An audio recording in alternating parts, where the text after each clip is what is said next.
Hello everyone, as you all know, this is Niharika Tiwari. So guys, we're back with another video related to a series of basic accounting and financial accounting, and in this part we are going to cover next topic. So इससे पहले वाले parts नहीं दिखे हैं, so please channel की playlist पर जाकर उसे जरूर चेकआउट करेंगे। इंस्टाग्राम टेलीग्राम में ज्वाइन कर सकते हैं। टेलीग्राम ग्रुप है commerce group SWNT। So without any further delay let's start this video.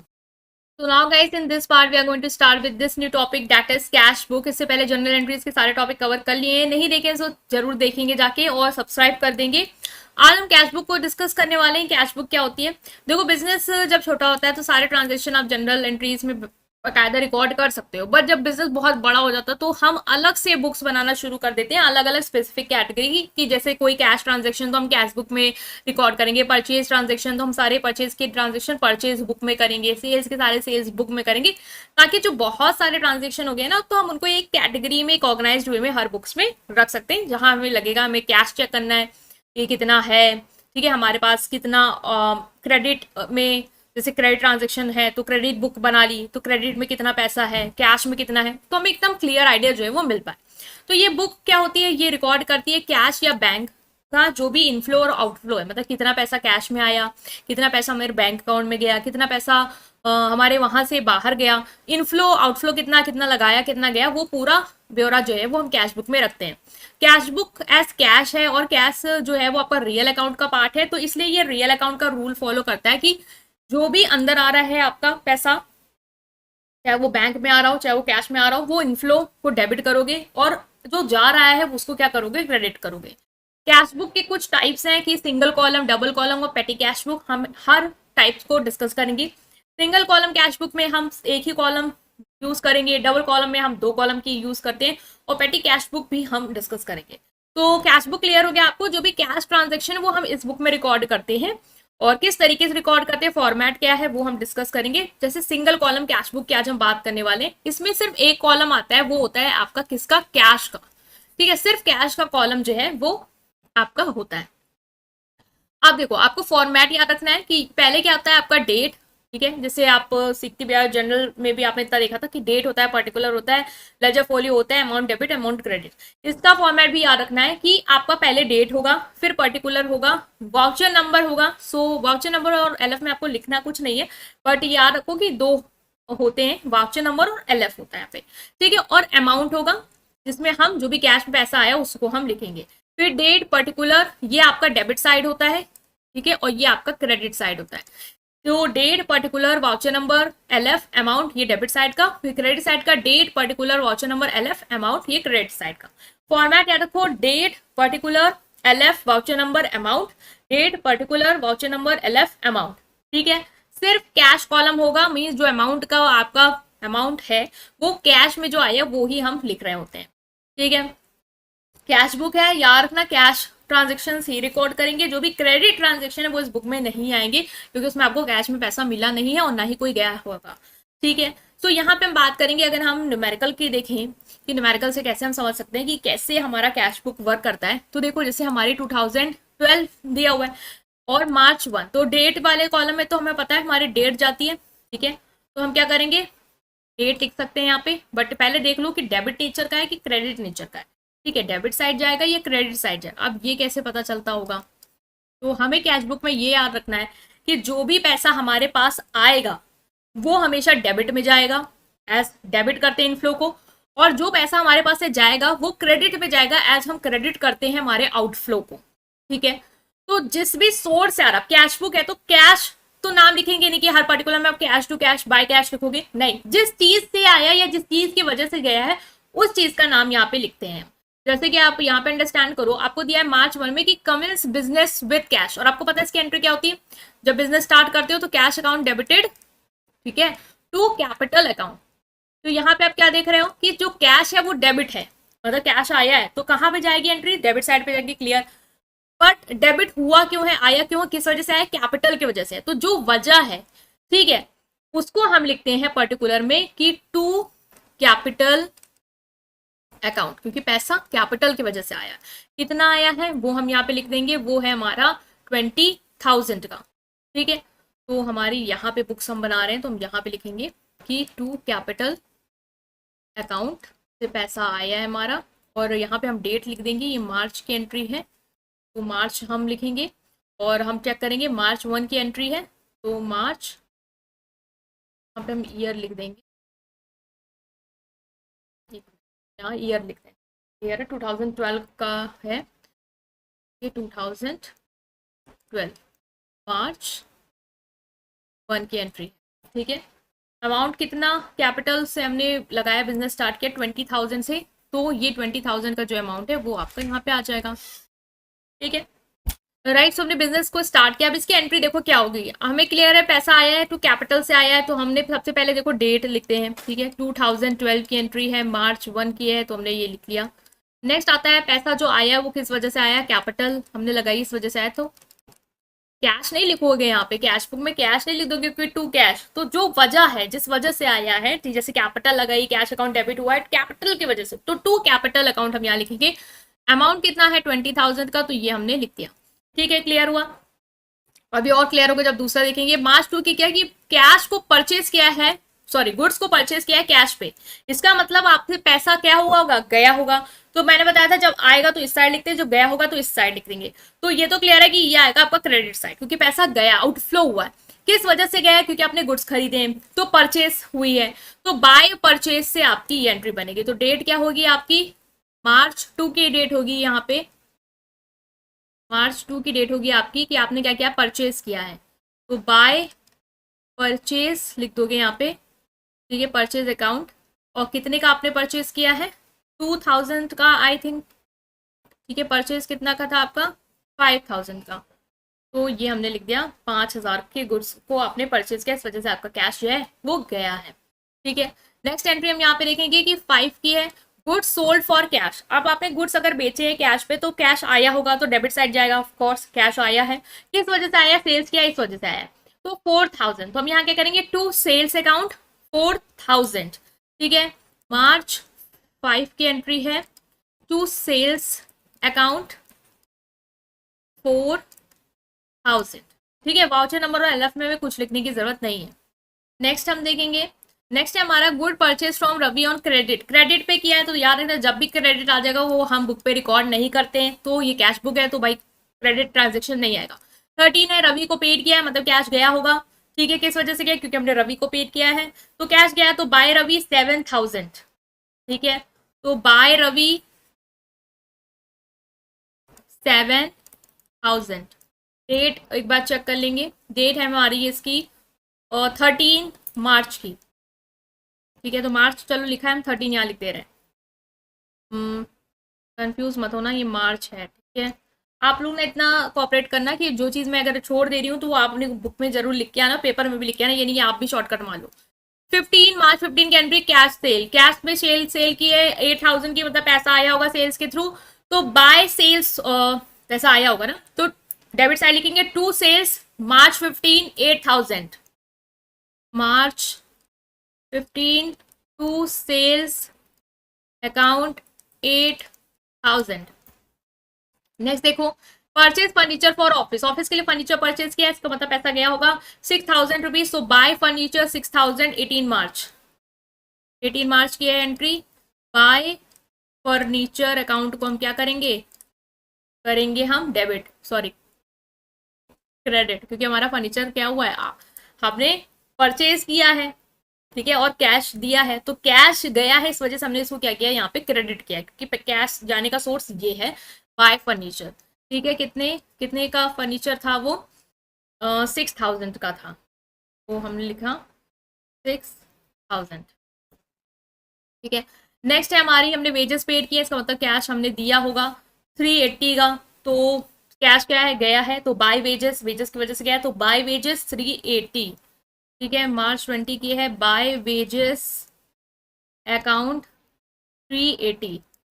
Next हम देखेंगे यहाँ पे, वो है हमारा, हमने रेंट पेड किया है, तो मतलब फिर भी फिर कैश गया है, तो बाय रेंट 400, 24 मार्च की है, बाय रेंट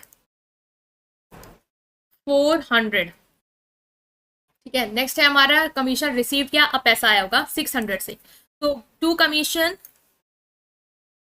ठीक है, टू कमीशन अकाउंट को हम क्या करेंगे, डेबिट करेंगे। कमीशन आई है हमारे पास, मार्च, डेट क्या है हमारी मार्च 26 कितनी कमीशन रिसीव्ड हुई है? 6000। नेक्स्ट है हमारा कि हमने पर्सनल एक्सपेंस के लिए पैसे निकाले हैं, तो भाई पैसे निकले हैं, ड्राइंग्स हुई है इस वजह से 1000, तो पैसा कम हुआ है, तो क्रेडिट साइड लिखेंगे बाय ड्राइंग्स ने पैसे निकाले हैं। डेट है हमारी 28 की, 1000 रुपीज़, 28 की 1000 रुपीज़ हमने निकाले हैं। नेक्स्ट इज हमने सैलरी पे की है, फिर क्या गया सैलरी की वजह से, तो बाय सैलरी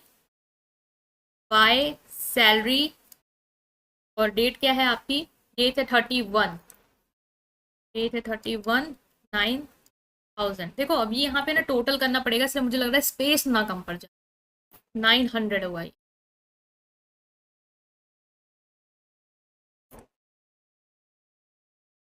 अब देखो, अब हम क्या करते हैं, यहाँ पे टोटल ये लिख देते हैं कि टोटल हमारा कितना रिसीट है और टोटल हमारा अमाउंट कितना हमने पे किया है।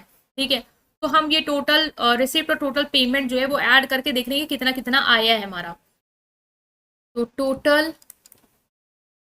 रिसिप्ट अगर हम देखें तो इसका हम टोटल कर लेंगे, कितना हुआ? 64 हो गया हमारा, 10 और 20 38,000।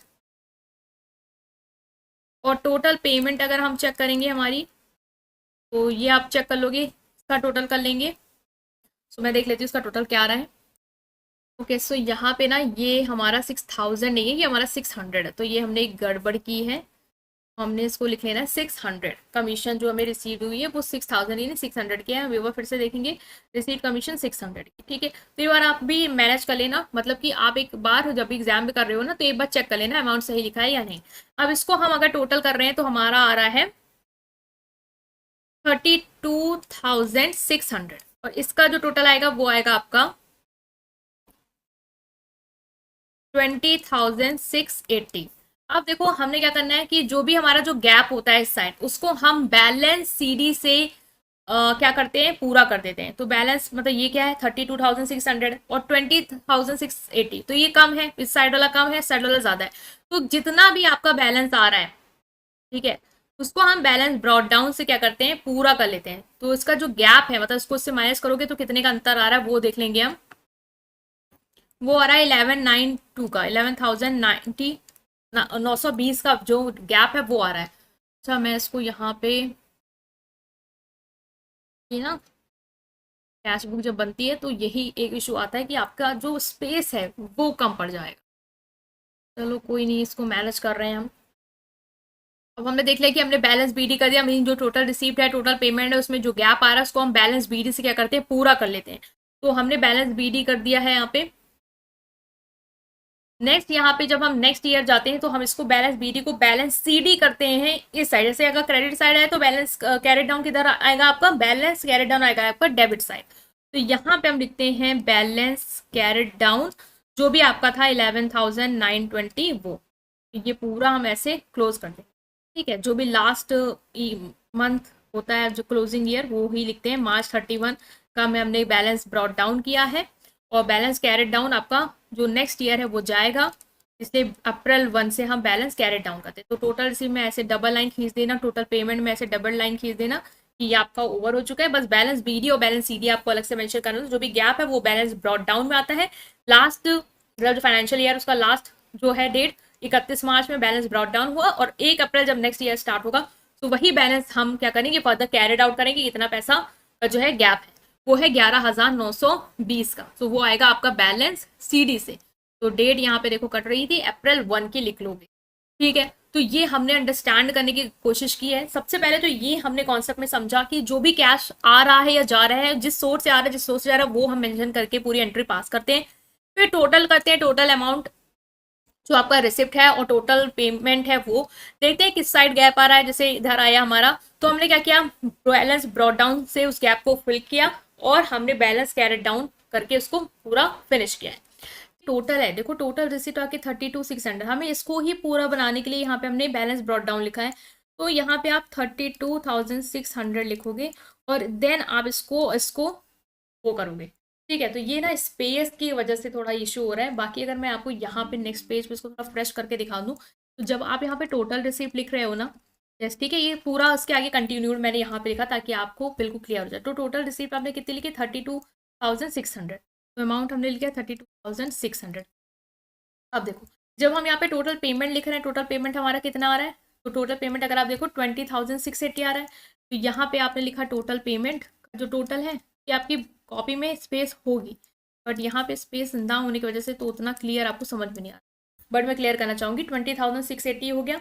अब क्या करना है हमें, इधर समझ में आ रहा है, इधर हमारा अच्छा खासा अमाउंट है, ठीक है 32,600, बट यहाँ पे वो टोटल नहीं है। तो यहाँ पे टोटल करने के लिए हमने क्या किया था, यहाँ पे हमने बाय बैलेंस ब्रॉट डाउन लिखा था, जो भी हमारा था डिफरेंस 11,920 का, जिससे ये अब क्या आ रहा है, अब ये टोटल कितना आ रहा है 32,600। 920 लगाने के बाद ये आ रहा है आपका 32,600, और ये भी आपका आ रहा है 32। अब हमने इसको यहाँ पे दो बार ऐसे करना है कि ये दोनों साइड क्या है, इक्वल। अब ये जो बैलेंस ब्रॉट डाउन है वो इस ईयर में, नेक्स्ट ईयर में क्या होगा, कैरेट डाउन हो जाएगा। अब ये 11,920, ठीक है। यहाँ पे डेट जो है वो 31 मार्च की लिखना, यहाँ पे अप्रैल 1। तो ये आपको अब क्लियर होगा कि टोटल रिसिप्ट पहले ऐसे लिखो, टोटल पेमेंट ऐसे लिखो, जो बैलेंस आ रहा है फिर वो लिखो 11,920। अब ये दोनों साइड क्या है, इक्वल हो जाएगा, वो शो करो, देन बैलेंस क्रेडिट डाउन करो, ठीक है। इस तरीके से पूरा फॉर्मेट फॉलो होगा। आई थिंक अब आपको ये क्लियर होगा। ना हमेशा कि जितने भी बैंकिंग ट्रांजेक्शन है और जो क्रेडिट ट्रांजेक्शन है वो सिंगल कैश बुक में रिकॉर्ड नहीं होंगे। बैंकिंग ट्रांजेक्शन जब हम डबल कैश बुक पढ़ेंगे, जहां पे हम बैंकिंग ट्रांजेक्शन पे फोकस करेंगे, तो वहां पे रिकॉर्ड होगा by making double column cash book. But जो सिंगल कॉलम कैश बुक है, जहां पे हम सिर्फ कैश रिकॉर्ड करें, वहां बैंक के कोई भी ट्रांजेक्शन आएंगे वो इग्नोर कर दोगे, और जो क्रेडिट ट्रांजेक्शन है वो ऑफकोर्स इग्नोर करोगे ही करोगे, ठीक है। सो हमने ये डिस्कस कर लिया। आई होप आप अंडरस्टैंड कर पाए हैं। Now guys, in this part we are going to discuss the numerical of single column cash book. हमने सिंगल कॉलम कैश बुक का इससे पहले वाले पार्ट में बेसिक कैश बुक क्या होती है वो डिस्कस किया था, सिंगल कॉलम कैश बुक क्या होती है, और एक न्यूमेरिकल से भी समझा था। आज हम एक और न्यूमेरिकल लेंगे और अंडरस्टैंड करेंगे, अपना ये पूरा कॉन्सेप्ट क्लियर करेंगे, ठीक है। तो ये न्यूमेरिकल आपके सामने है। 2012 की जो जर्नल एंट्रीज वो आपको दी है कि जन 1 में आपको मतलब जो ट्रांजेक्शन वो आपको दिए हैं कि कैश बैलेंस आपके पास 9,500 का है, सोल्ड किए गुड्स 4,000 के राम को for cash less 2% off cash discount. तो ये सारे आपको ट्रांजेक्शन तरीके से दिए हैं 25 जैन तक। 1 बाय 1 हम ट्रांजेक्शन रिकॉर्ड करेंगे, फॉर्मेट आपको क्लियर होगा। इधर हमारा डेबिट साइड होता है, इधर हमारा क्रेडिट साइड होता है। ये date particular voucher number LF amount, date particular voucher number LF amount, ठीक है। क्लियर है आपको? चलिए स्टार्ट करते हैं। पहला है Jan 1 2012, तो हम यहाँ पे पहले तो लिख लेंगे कि हमारा ये 2012 चल रहा है, ठीक है। ये आप देखो जनवरी 1 में क्या बोले, कैश बैलेंस है आपके पास। देखिए दो चीज याद रखनी है, अगर कैश आपका है कि स्टार्टेड बिजनेस विथ कैश आ जाए, ठीक है, तो उसको तो आपको पता है कि capital, startup business with cash with capital, तो वो आपको क्लियर है कि कैपिटल की वजह से कैश आया, तो हम क्या करते हैं डेबिट साइड लिखते हैं और लिखते हैं कि टू कैपिटल वजह से। बट ये कैश बैलेंस है, तो हमने इससे पहले वाले पार्ट पे balance brought down, balance carried down पढ़ा था। तो ये कैश बैलेंस आपका क्या होता है, बैलेंस ब्रॉट डाउन होता है, कि जो बैलेंस आपका क्या है आपके पास। तो हम इसको क्या करते हैं, बैलेंस बीडी से हमारे पास कैश है, तो हम डेबिट साइड में लिखते हैं टू बैलेंस बीडी 9,500, ठीक है। तो कैश बैलेंस वाली एंट्री याद रखना, जब भी ऐसे आता है तो Jan 1 लिखेंगे कैश बैलेंस जो आपके पास है, तो लिखोगे बैलेंस ब्रॉट डाउन, और वो कितने का है 9,500 का, ठीक है। तो ये एक बात देख लिया हमने कितने का है 9,500 का।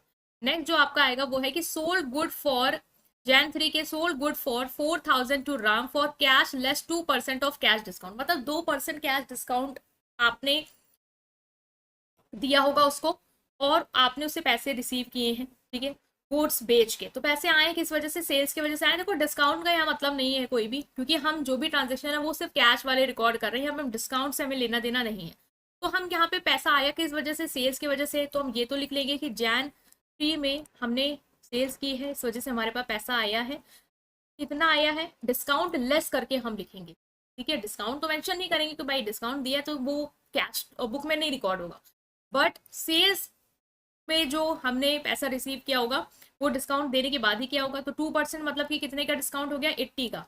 तो इसका मतलब 3920 अमाउंट जो है वो हमें रिसीव हुआ है, 3920, ठीक है। नेक्स्ट जो एंट्री है हमारी वो है कि Jan 5 की गुड्स खरीदे, मतलब पैसा गया होगा 4,000, तो बाय परचेज 4,000, तो जैन 5 में कर लिया बाय परचेज अकाउंट 4000। तो ये होगी हमारी एंट्री। नेक्स्ट एंट्री हम देखेंगे जैन 7 की एंट्री है कि कैश रिसीव किया सुनील से, डिस्काउंट रिसीव 6700 का हमने क्या किया, कैश रिसीव किया। तो हम क्या लिख देंगे, जैन 7 की एंट्री हम यहाँ पे लिखेंगे कैश आया है, तो जैन 7 किससे आया है, सुनील से आया है, तो टू सुनील 6700। ठीक है, डिस्काउंट से हमें मतलब नहीं है क्योंकि डिस्काउंट रिसीव हुई अलाउड वो हम यहाँ पे नहीं लिखेंगे, एज ये कैश बुक है, सो कैश से रिलेटेड चीजें हमें लिखनी है।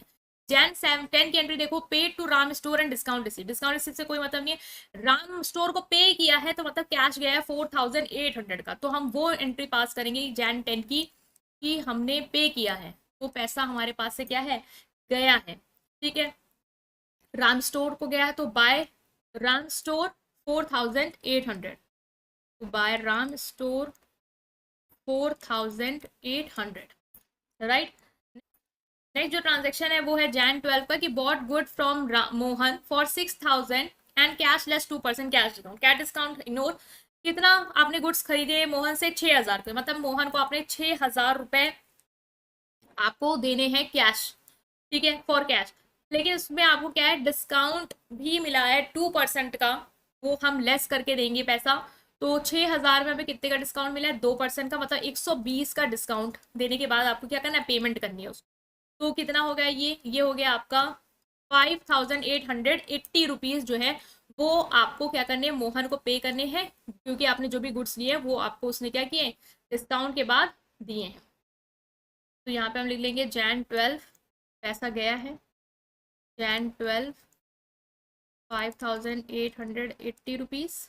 ठीक है, बाय गुड्स खरीदे हैं तो बाय परचेज।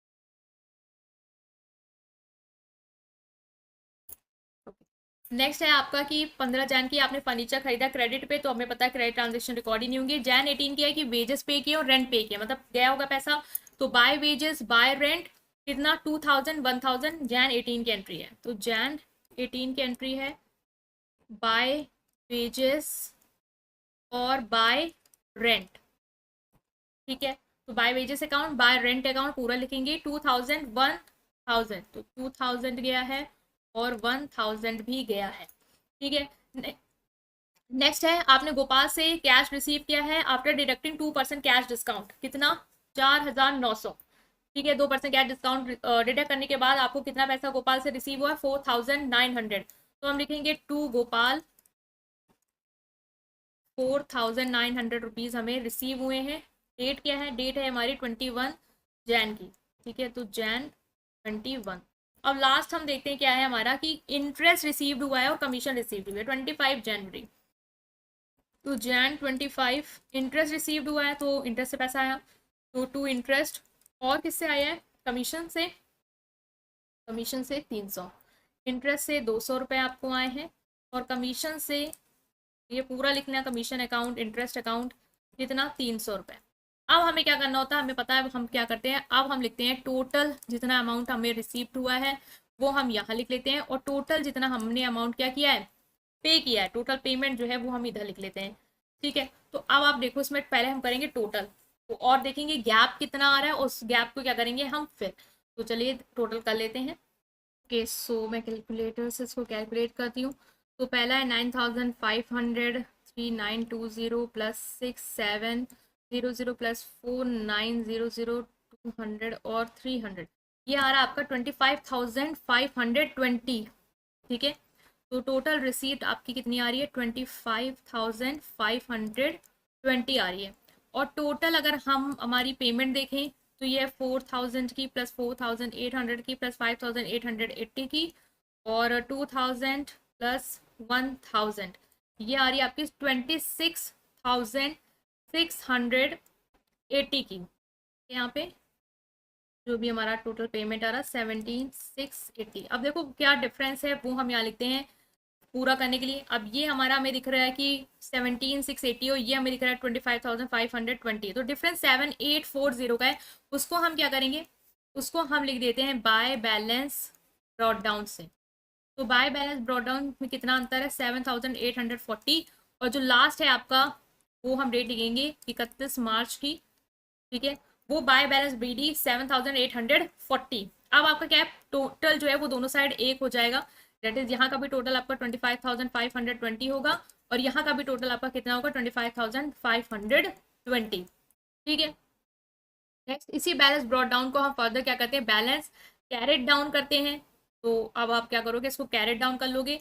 तो यहाँ पे आप April 1 करके एंट्री पास करोगे टू बैलेंस कैरेट डाउन और यहाँ अमाउंट लिख लेना 7,840। ये इसके नीचे आएगा, ठीक है, जगह नहीं बची है इसलिए मैंने इसको यहाँ लिख दिया, बट आप इसको इसके नीचे लिखोगे। राइट, सो हमने ये डिस्कस कर लिया। आई होप आप अंडरस्टैंड कर पाए हैं, बट यहाँ पे ये आपका कट रहा है, सो रुकिए फिक्स करते हैं, मुझे अपने आपको बहुत ऊपर लेके जाना पड़ेगा। चलो अब ये आपको दिख रहा होगा, यहाँ पे हमने क्या किया, बाय बैलेंस ब्रॉट डाउन किया है, जो भी डिफरेंस आया, पहले टोटल रिसिप्ट कर लिया, टोटल पेमेंट कर लिया, जो भी डिफरेंस है उसको हमने बैलेंस ब्रॉट डाउन से क्या किया, कंप्लीट किया है। और देन हमने टोटल लिख दिया है कि 25,520 इधर भी है, 25,520 इधर भी है। अब जो ये बैलेंस ब्रॉट डाउन होता है वो नेक्स्ट ईयर में बैलेंस कैरेट डाउन बन जाता है, तो हमने उसको बैलेंस फिगर को इधर ट्रांसफर कर। ठीक है, इस तरीके से पूरा आपका क्वेश्चन जो है वो सॉल्व होगा आपका कैश बुक का। सो फॉर्मेट आपको याद रखना है और एंट्री कैसे पास होंगी ये भी आपको अच्छे से याद रखना है।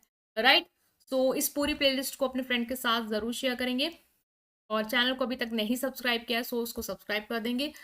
राइट, और स्टे कनेक्टेड, थैंक यू। आज डिस्कस करेंगे डबल कॉलम कैश बुक। इससे पहले हमने सिंगल कॉलम कैश बुक देखा था, आज हम डबल कॉलम कैश बुक को अंडरस्टैंड करने वाले हैं। राइट, सो अगर अभी तक नहीं सब्सक्राइब किया है गाइस प्लीज सब्सक्राइब करिए। आप लोग सब्सक्राइब नहीं कर रहे हैं, बहुत ही कम रेट है, डोंट डिसअपॉइंट मी, मैं इतनी मेहनत कर रही हूँ, तो आप बस एक सब्सक्राइब कर दीजिए, आपका कुछ नहीं जाएगा, प्लीज डू इट अगर आपको वैल्यू मिल रही है। ठीक है, सो अब हम बात करने वाले डबल कॉलम कैश बुक की। देखो हमने इससे पहले सिंगल कॉलम समझा था, वहां पे हमने देखा था हमारा जो फॉर्मेट था वहां पे बस एक कॉलम बनता था अमाउंट का, जिसमें हम जो भी कैश था वो डाल लेते, और हमने देखा था क्रेडिट ट्रांजेक्शन आपको क्या करने थे, अवॉइड करने थे।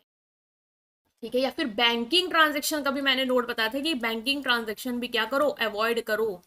बट अब डबल कॉलम कैश बुक में क्या होता है, यहाँ पे आपका दो कॉलम बनते, एक कैश का और एक बैंक का। मींस जो अमाउंट है वो दो तरीके से आ सकता है आपके पास, या तो कैश में आ रहा है या तो बैंक में आ रहा है। जैसे होता ही है, आप देखो दुकानों में ऑनलाइन पेमेंट करते हो, डायरेक्ट बैंक में पैसा गया, कैश दे देते हो डायरेक्ट कैश में आया, तो वहां पे रिकॉर्ड करना होगा ना आपको। तो कैश में जब पैसा आया तो डेबिट करोगे, गया आपके पास से तो क्रेडिट करोगे। बैंक में सिमिलरली पैसा आया, डेबिट करोगे, गया तो क्या करोगे, क्रेडिट करोगे।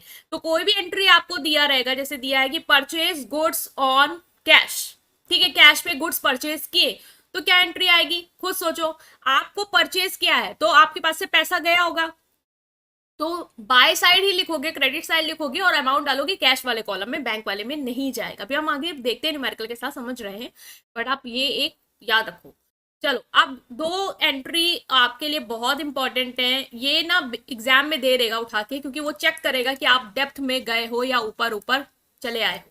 तो डेप्थ वाली एंट्री क्या है कि कॉन्ट्रा एंट्री, जहां पे आपकी कैश बुक के दोनों साइड में इफेक्ट आएगा। जैसे कोई ट्रांजेक्शन उसने दिया like paid wages by cash, ठीक है, कैश के थ्रू आपने क्या किया, वेजेस पेड की, तो आपको इतना तो पता है कि ये क्रेडिट साइड जाएगा। अब देखो दो कॉलम बनते हैं यहाँ पे, कैश का और बैंक का। इससे पहले सिर्फ कैश कॉलम बनता था, या कहो अमाउंट का बनता था, और हमें पता था वो कैश में ही जा रहा है पैसा। ठीक है, बैंक क्रेडिट ट्रांजेक्शन वहां पे सिंगल कॉलम में इग्नोर कर रहे थे हम, बट यहाँ पे कैश और बैंक दो कॉलम है। तो अगर वो बोल रहा है कि आपने गुड्स को परचेज किया है, ठीक है, मैं परचेज वाला ले लेती हूँ पहले, तो परचेज किया तो आप परचेज पे डालोगे। अब आपको ये देखना है कि कैश पे किया है या बैंक के थ्रू किया है। अगर कैश के थ्रू किया है कि परचेज गुड्स, ठीक है, कैश ऑन कैश, तो आपने 2,000 के गुड्स कैश पे किए, तो मतलब कि आपके पास से कैश गया। और मान लो आपने वेजेस पेड किए हैं थ्रू बैंक, ठीक है, तो बाय वेजेस, और अब पैसा किससे जा रहा है, वो बैंक से जा रहा है, तो वहां पे हम बैंक वाले में अमाउंट एंटर करेंगे। तो दो चीज आपको केस क्लियर होना चाहिए कि कब कैश में जाएगा कब बैंक में जाएगा, वो मेंशन करके देगा आपकी ट्रांजेक्शन में ही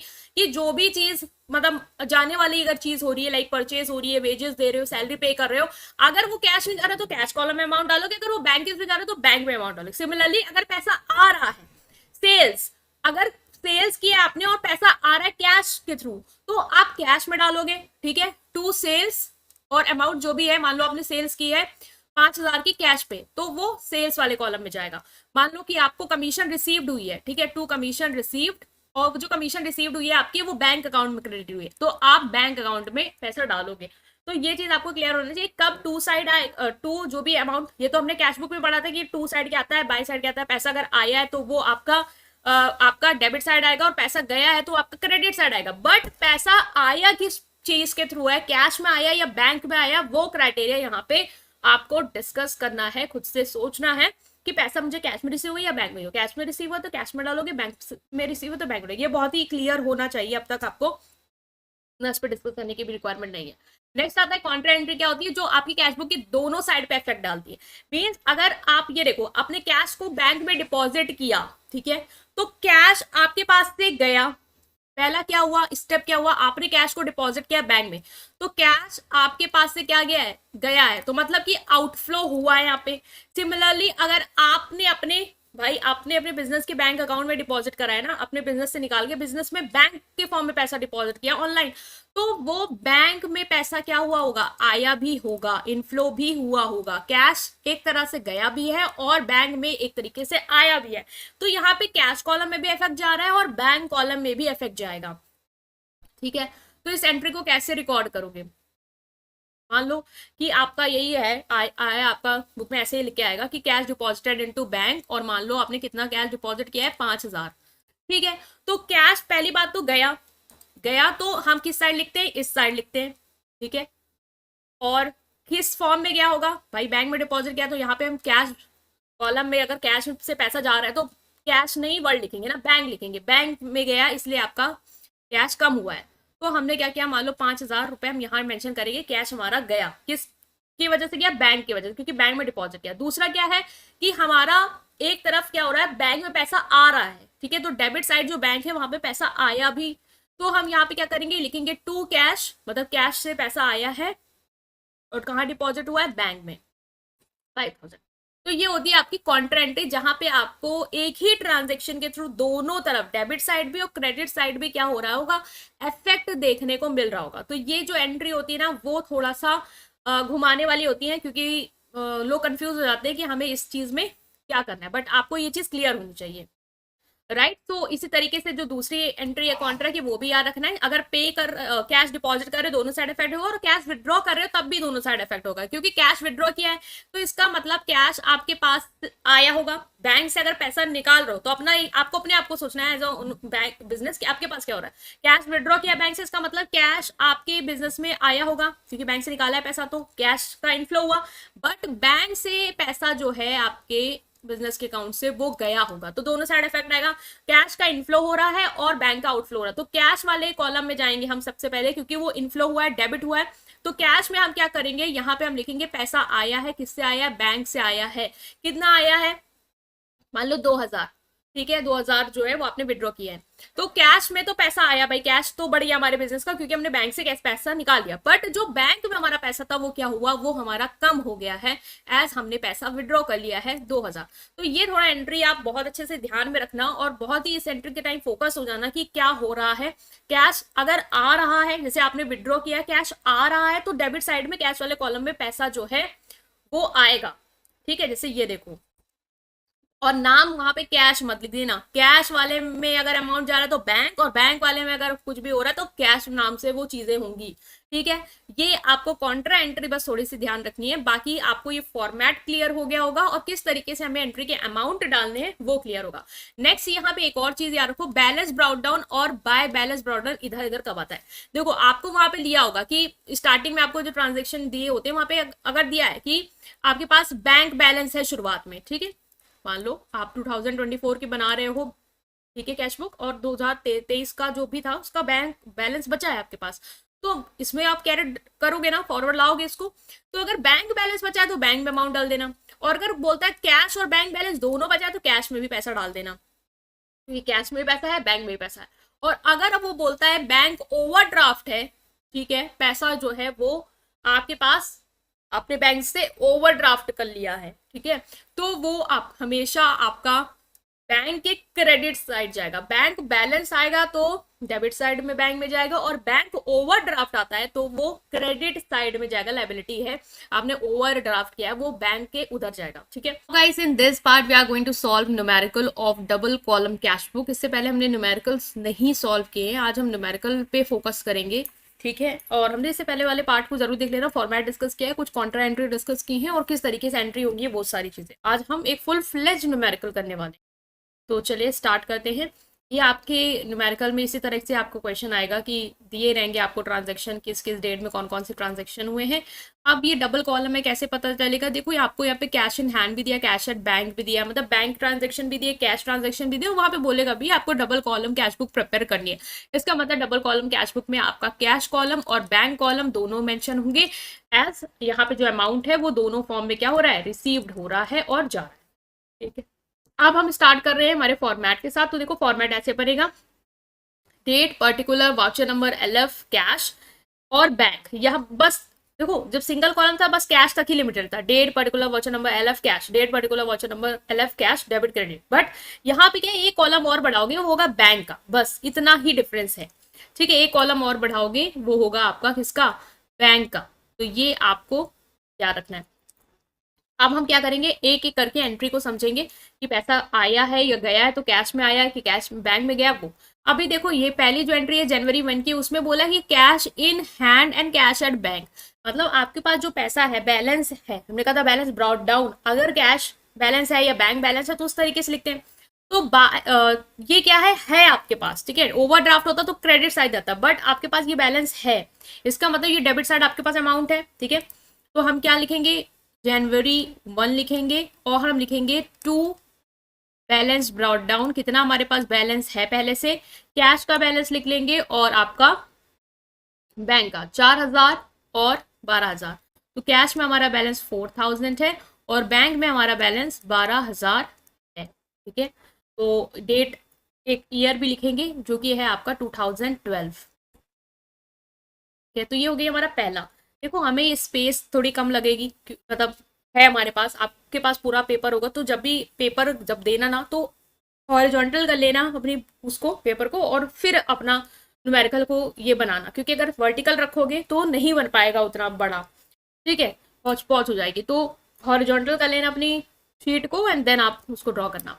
नेक्स्ट इज जनवरी 4 की एंट्री है कि sold good for cash, cash में आपने गुड्स खरीदे, पहले बेचे हैं। ठीक है, अगर आप गुड्स बेचते हो तो सिंपल है, सिंगल कॉलम में भी क्या था, बेच रहे हो मतलब पैसा आया है, बाय सेल्स के थ्रू पैसा आया। बस यहाँ पे ये देखो कैश में आया कि बैंक में आया, तो सेल्स के थ्रू पैसा आया तो बाय सेल्स कर देंगे 13200। तो जनवरी 4 की एंट्री है। अगर हम एक एक कॉलम लेंगे ना तो बहुत मेरी स्पेस चली जाएगी और मुझे शायद दूसरे उससे स्टार्ट करना होगा पेज से, तो मैं कोशिश कर रही हूँ यहीं पे एंटर करूँ। जनवरी 4 की एंट्री है, टू सेल्स मीन्स सेल से पैसा आया है। ठीक है, कैश में आया, बैंक से, बैंक में तो आया नहीं, कैश में आया है 13200। बस ये याद रखना पैसा कैश में आ रहा है कि बैंक में आ रहा है। ठीक है, टू सेल्स अकाउंट 13200, ये एंट्री होगी। जनवरी 5 की एंट्री है, रिसीव्ड फ्रॉम सुरेश, सुरेश से क्या किया, पैसा रिसीव्ड किया है, कितना, 2500। किससे रिसीव किया है, सुरेश से, 1000 रुपए सुरेश से रिसीव्ड किया, मतलब फिर पैसा आया है। ठीक है, तो जनवरी 5 की एंट्री है, एज सुरेश से पैसा रिसीव्ड हुआ है तो हम लिखेंगे टू सुरेश, कितना कितना अमाउंट, 2500 अमाउंट रिसीव्ड हुआ है। अब ये देखो कैश में रिसीव हुआ कि बैंक में रिसीव हुआ, कुछ नहीं बोला है तो कैश मान के चलेंगे, जब तक बैंक ना बोले तब तक कैश ही मानो। ठीक है, तो 2500 रुपए मुझे रिसीव्ड हुए। ठीक है, नेक्स्ट एंट्री है आपकी जनवरी 6 की, वो है रिसीव्ड चेक फ्रॉम रवि। देखो अब चेक आया है मतलब कि बैंक में पैसा आया होगा, receive cheque from Ravi and immediately deposited in into bank, और तुरंत आपने डिपॉजिट कर दिया बैंक में। ये एंट्री याद होगी, जब तुरंत चेक मिलता है तुरंत डिपॉजिट करते हो, तब हाथ में होल्ड नहीं किया है। तो एंट्री क्या होती है आपकी, बैंक में पैसा गया तो बैंक अकाउंट डेबिट, और किसके थ्रू गया है, टू रवि। ये आई होप आपको एंट्री याद होगी, हमने इससे पहले वाले पार्ट्स में डिस्कस करी है जब एंट्री चेक कर रहे थे जर्नल एंट्रीज में। तो यहाँ पे देखो पैसा आया है, बैंक में आया है, किस वजह से आया, रवि की वजह से आया, तो हम क्या करेंगे यहाँ पे लिख देंगे टू रवि। ठीक है, और कितना पैसा आया बैंक में, 6400। तो जनवरी 6 की एंट्री है, टू रवि, रवि से हमें पैसा जो है वो मिला है 6400 बैंक में। ठीक है, तो ये इजी है काफ़ी, आप कर लोगे अच्छे से। नेक्स्ट है आपकी 7 की, सैलरी पे to office staff by cheque, आपने सैलरी पे की है ऑफिस स्टाफ को चेक के थ्रू, मतलब पैसा गया है, किस वजह से गया है, वो गया है आपका सैलरीज की वजह से, कि आपने सैलरीज पे की है तो सैलरीज अकाउंट कर देंगे। ठीक है, किससे सैलरी पे की है, कैश में कि चेक में? चेक से पे की है। ठीक है, कितनी? 7,600, 7,600 सैलरी आपने चेक से पे की है। ठीक है, ये है आपकी जनवरी 7 के अंदर। नेक्स्ट है आपका 10 जनवरी की एंट्री की, पेड सुधीर बाय चेक। आपने सुधीर को चेक से पेमेंट की है, यहाँ पे भी पैसा गया है, बैंक से गया है, तो बाय सुधीर हो जाएगा। ठीक है, Jan 10 की एंट्री है, बाय सुधीर। किससे पेमेंट करी है? चेक से करी है, तो बैंक से पैसा कम हुआ, कितना? 5,000। तो यहाँ पे लिख लिया 5,000।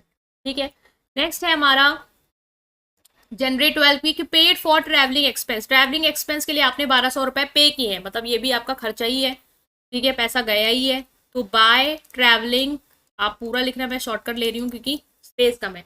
तो बाय ट्रैवलिंग एक्सपेंस अकाउंट, ठीक है, वो भी लिखना। कितना अमाउंट है? 1,200 है।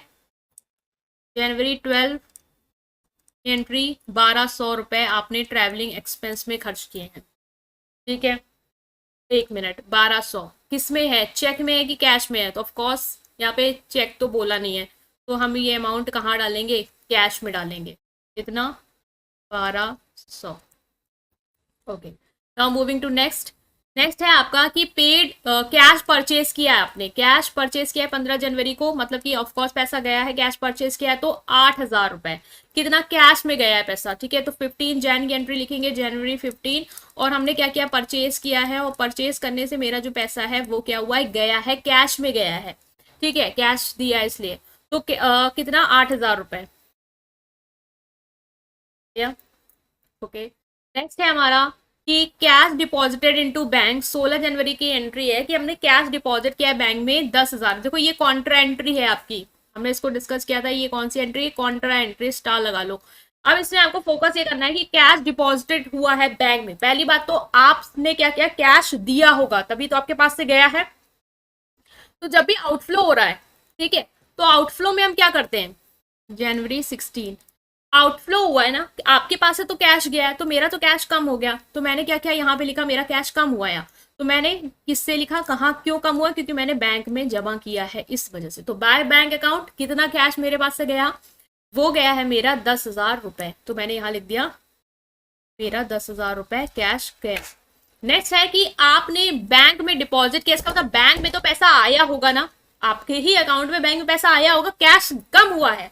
तो अब यहाँ पे बैंक में तो पैसा आया, तो हम डेबिट करेंगे बैंक को। ठीक है, तो Jan 16 से हम लिखेंगे टू कैश अकाउंट, क्योंकि मेरे पास बैंक में पैसा आया है 10,000। तो कॉन्ट्रा एंट्री का जो इफेक्ट है ना, वो आपको दोनों साइड दिखेगा, डेबिट में भी और क्रेडिट में भी।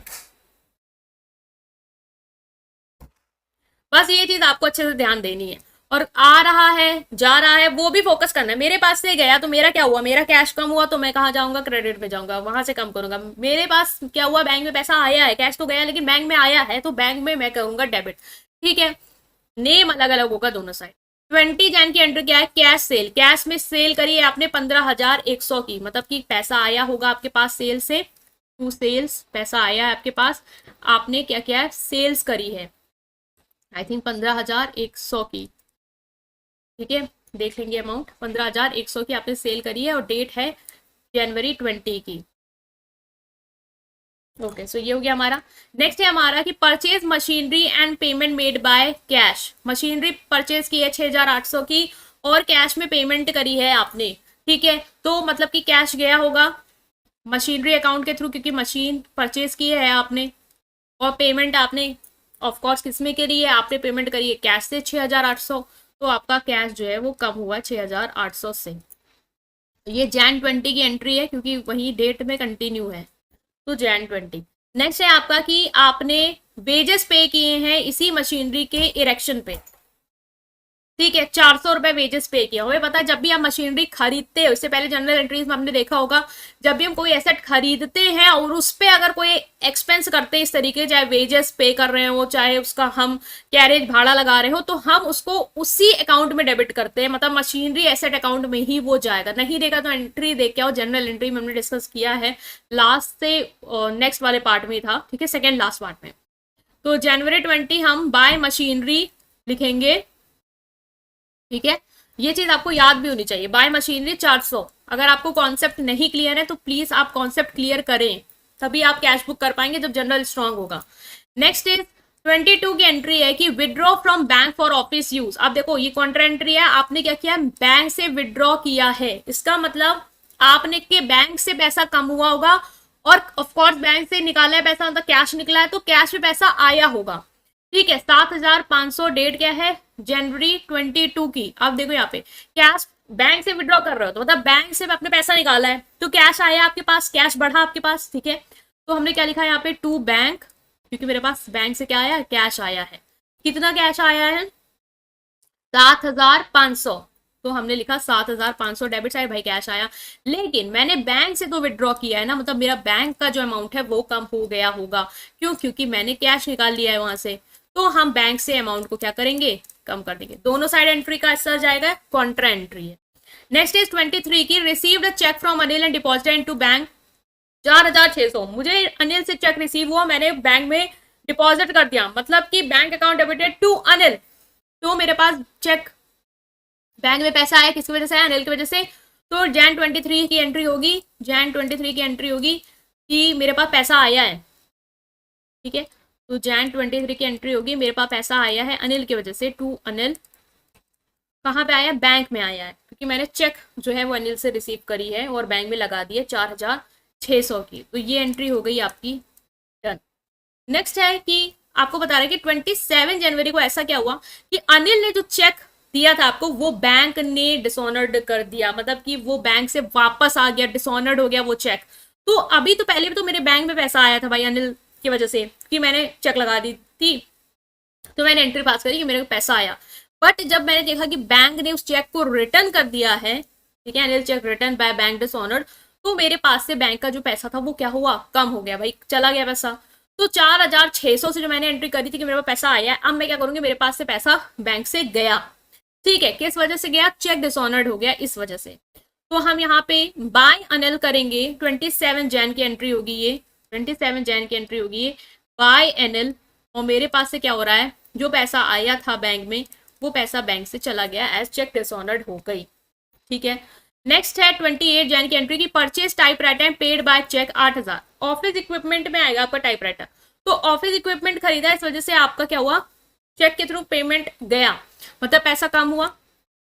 तो जैन 28 की एंट्री क्या होगी कि बाय ऑफिस, पूरा लिखना आप, ठीक है, बाय ऑफिस इक्विपमेंट अकाउंट, कितना, मेरा कितना पैसा जो है वो चेक से गया, 8,000 रुपए, मतलब कि 8,000 रुपए बैंक से मेरे कम हुए। ठीक है, नेक्स्ट है आपका कि पेड चैरिटी, चैरिटी में आपने क्या किया है, पे किया है।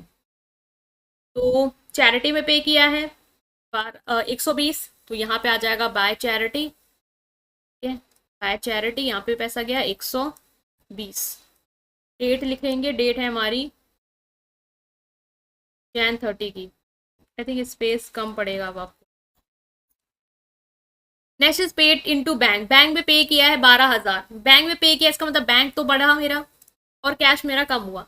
तो बैंक बढ़ा तो हम बैंक बैंक बढ़ा होगा ना, तो हम यहाँ पे डालेंगे बैंक में एंट्री अपनी, जितने डेट की भी एंट्री हमारी 31 की है, पैसा मेरा बैंक में आया होगा।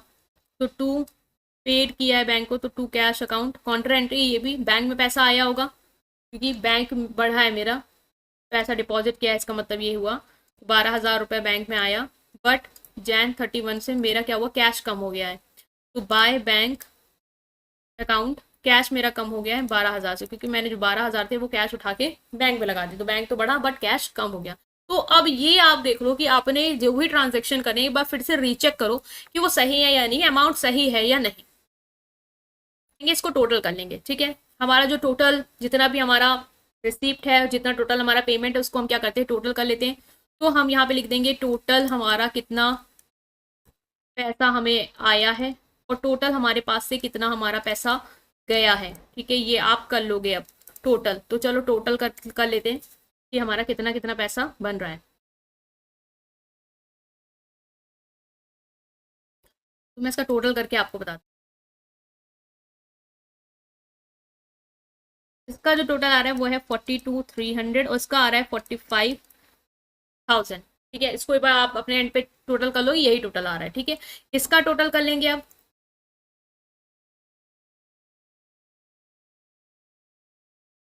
इसका है 38,520 और इसका है आपका 32,700, ठीक है। ये हो गया आपका टोटल। अब देखो किस साइड कम है किस साइड ज्यादा, हमें बैलेंस करना है। अब देखो इस साइड 42,300 45,000 इस साइड हमारा कम है, तो हम क्या करते हैं, आपको अगर पता होगा, अब हम इधर लिखेंगे हमारा बैलेंसिंग अमाउंट जो हमें बैलेंस करना है यहाँ पे।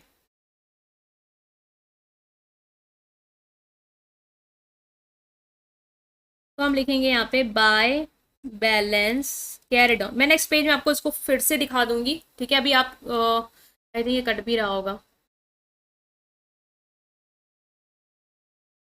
नेक्स्ट पेज में आपको फिर से दिखा दूंगी, यही वाला लास्ट वाला जो टोटल पेमेंट रिसिप्ट वाला है, बट यहाँ पे मैं क्लोज करना चाहूंगी इसको। तो यहाँ पे बैलेंस कैरी डाउन में जो भी बैलेंसिंग फीगा मतलब 42,300 में आप माइनस करोगे 38,520, तो ये आपका बनेगा 3780, 3780। और ये आपका 45,000 में से माइनस करोगे 32,700, तो ये आपका बनेगा इतना, ठीक है, 2,300।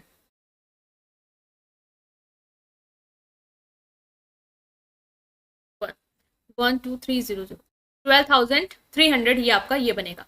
तो अब देखो दोनों साइड क्या है, आपका बैलेंस हो गया 40, यहाँ पे भी आपका 42,300 आएगा और 45,000 आएगा। तो यहाँ पे भी आपका टोटल करोगे तो आप 42,300 और 45,000। अब लास्ट में क्या करते हो, इसी चीज को आप बैलेंस कैरेट डाउन को बैलेंस ब्रॉड डाउन करते हो, ठीक है। बट अभी यहाँ पे हमारे पास स्पेस कम है, तो यहाँ जनवरी 31 की एंट्री डालोगे, लास्ट की डालोगे। तो हम नेक्स्ट पेज में मैं आपको बता रही हूँ, उसको कंटिन्यू कर रही हूँ, ये मत सोचना कि ये न्यूमेरिकल आधा उधर आधा इधर है, ठीक है। ये कंटिन्यू है, ठीक है, ताकि आपको स्पेस में क्लियर हो जाए। तो मैं कंटिन्यू कर रही हूँ लास्ट वाले से, दैट इज पूरा हमारा टोटल पेमेंट और रिसिप्ट से कर रही हूँ कि आपको कैसे लिखना है कॉपी में।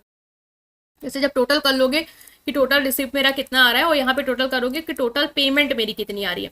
तो आपने देखा कि टोटल रिसिप्ट आपका इधर कितना आ रहा था 42,300 और 45,000, तो हमने ऐसे लिख लेंगे 42,300 आ रहा है, इधर 45,000 आ रहा है। फिर मैं इधर का टोटल कर लूंगी पूरा कैश और बैंक का, क्योंकि हमने देखा 38,520, 38,520 और यहाँ आ रहा था हमारा 32,700, 32,700। अब मैंने देखना था कि मेरा जो बैलेंस है क्या दोनों साइड इक्वल है, ऑफ कोर्स इक्वल नहीं है, ठीक है। जब इक्वल नहीं होगा तो क्या करना होगा, मैं इक्वल करना होगा। तो इक्वल करने के लिए क्या करेंगे, इक्वल करने के लिए सबसे पहले तो मंथ की लास्ट डेट डालेंगे, दैट इज 31 जनवरी जो भी आपका चल रहा था। अब यहाँ पे हम लिखेंगे बाय है साइड, तो बाय बैलेंस कैरेट डाउन। अब जो भी डिफरेंस है वो हम लिखेंगे। तो यहाँ पे डिफरेंस पूरा करने के लिए हमने देखा कि इसमें कितना अंतर आ रहा है, दोनों को माइनस करके 3780। अब जो भी डिफरेंस है वो माइनस करोगे, इसको इससे माइनस करोगे, इसको इससे माइनस करोगे, और ये 12,300, ठीक है। ये आपका डिफरेंस है आपस में। आप देखो दोनों साइड का अमाउंट टोटल जो है वो क्या हो जाएगा, इक्वल आ जाएगा। इसी तरीके आपको वहां पे भी करना है 32,300। आपके पास स्पेस होगी तो आप कंटिन्यू करोगे, बट मेरे पास स्पेस उतनी नहीं है और मैंने दिखाया, बट मुझे पता है वो हौच पौच हुआ है, तो इसलिए मैं इसको दोबारा आपको बता रही हूँ ताकि आप अपना कॉन्सेप्ट क्लियर रखो, ठीक है। अब दोनों साइड का टोटल जो है वो मेरा इक्वल हो जाएगा, यहाँ पे भी 42,300 और यहाँ पे भी 45,000। अब देखो दोनों साइड इक्वल हो गया। अब बात क्या करना होता है, आपको बैलेंस कैरेड डाउन को बैलेंस ब्रॉड डाउन करना होता है, ठीक है। इस साइड आपको ये जो बैलेंसिंग अमाउंट है वो लिख देना है फाइनली, और 12,300 का डिफरेंस। और यहाँ पे जो डेट होगी वो नेक्स्ट जो मंथ है उसकी फर्स्ट डेट, दैट इज 30 जनवरी के बाद 1 Feb, ठीक है। अब ये आपका जो है न्यूमेरिकल वो कंप्लीट हो गया। आपको कॉन्सेप्ट क्लियर रखना है कि किस तरीके से आपको इसको सॉल्व करना है, और फॉर्मेट अगर पता होगा और ट्रांजेक्शन या जनरल क्लियर होगा तभी आप कर पाओगे, राइट। सो इससे पहले वाले पार्ट्स नहीं देखे, सो जाके जनरल एंट्री भी करके आओ और कैच बुक के भी बेसिक कॉन्सेप्ट को क्लियर करो। एंट्री स्ट्रांग होगी तो न्यूमेरिकल अच्छे से हो जाएंगे। Start with next numerical of double column catch book, जिससे आपकी और स्ट्रांग हो जाएगी। प्रैक्टिस से पहले हमने एक और न्यूमेरिकल दिखा था, नहीं दिखा सो देख के आएंगे। आज हम थोड़ा और करेंगे एंड नेक्स्ट टॉपिक के साथ मूव ऑन करने वाले हैं, आपको पता है, पेटी कैश बुक के साथ। तो चलिए न्यूमेरिकल जो है वो सॉल्व कर लेते हैं और आपके कॉन्सेप्ट जो है वो थोड़े और स्ट्रांग हो जाएंगे। तो इस न्यूमेरिकल को आपको देखना है कि आपको इस तरीके से दिया है कि बिजनेस को कमेंस किया है कैश के साथ, मीन बिजनेस जो है वो स्टार्ट किया है कैश के साथ 1 लाख रुपए। तो अब देखो कैश बुक में किस तरीके से ट्रांजेक्शन जाएगा, ठीक है। और हम क्या करेंगे, हमारी स्पेस अगर कम पड़ेगी तो हम नेक्स्ट वाले में मूव करेंगे, ठीक है, क्योंकि स्पेस कम पड़ सकती है। तो हम स्टार्ट कर रहे हैं। तो इससे पहले हम पूरा फॉर्मेट वगैरह सब समझ चुके हैं, अब हम डायरेक्ट क्वेश्चन ही सॉल्व करेंगे।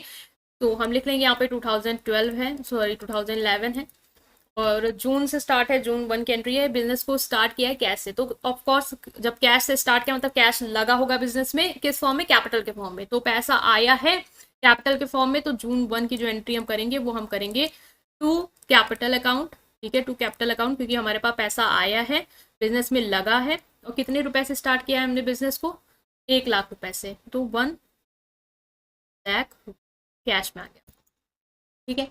नेक्स्ट है जून 2 की open the current account in central bank and deposited 80,000, मतलब ये कॉन्ट्रा एंट्री है बिकॉज आपने क्या किया, बैंक में डिपॉजिट किया है पैसा, ठीक है, अकाउंट ओपन करा के। तो अकाउंट ओपन करा के पैसा डिपॉजिट किया, इसका मतलब बैंक में पैसा आया। तो हमने क्या किया, बैंक में तो लिखा कि कैश के थ्रू आया है, क्योंकि बैंक में पैसा जमा किया, तो 80,000 रुपीज मेरा बैंक में आया।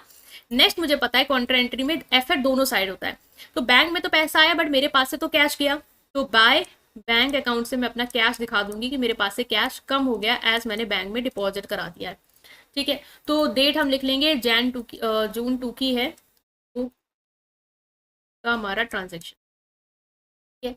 नेक्स्ट है हमारा कि further capital introduce 50,000 out of which 40,000 deposited into bank.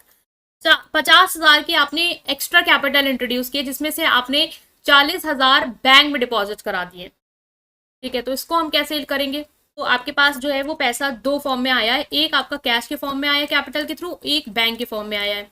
तो कैश के थ्रू हमने देखा कि 10,000 रहेगा, और बैंक में आपने डायरेक्ट 40,000 क्या कर दिया, डिपॉजिट करे थे, तो बैंक आपका बढ़ जाएगा 40 से और कैश बढ़ जाएगा आपका 10 से। Next is purchase goods from Gopal on credit, credit की कोई एंट्री नहीं आएगी। Next is paid to Gopal by cheque 36,000 and discount receive, discount receive का कोई भी केस नहीं होगा, बट गोपाल को पे किया है चेक से, वो हम लिखेंगे 36,000। तो मतलब कि मैंने गोपाल को पैसे दिए हैं, तो मेरे पास से पैसे गए हैं जून 4 को, और कितने गए हैं, बाय गोपाल, ठीक है। गोपाल को पैसे दिए तो पैसे कम हुए हैं, गोपाल को पैसे दिए हैं चेक से, ठीक है। 36,000 से मेरा बैंक कम हुआ, ये चेक पेमेंट हुई। ओके, सो नेक्स्ट एंट्री क्या है आपकी कि आपने 8 जून की एंट्री है, sold good to Ram on credit, goods को क्रेडिट पे बेचा तो उसकी कोई एंट्री नहीं होगी।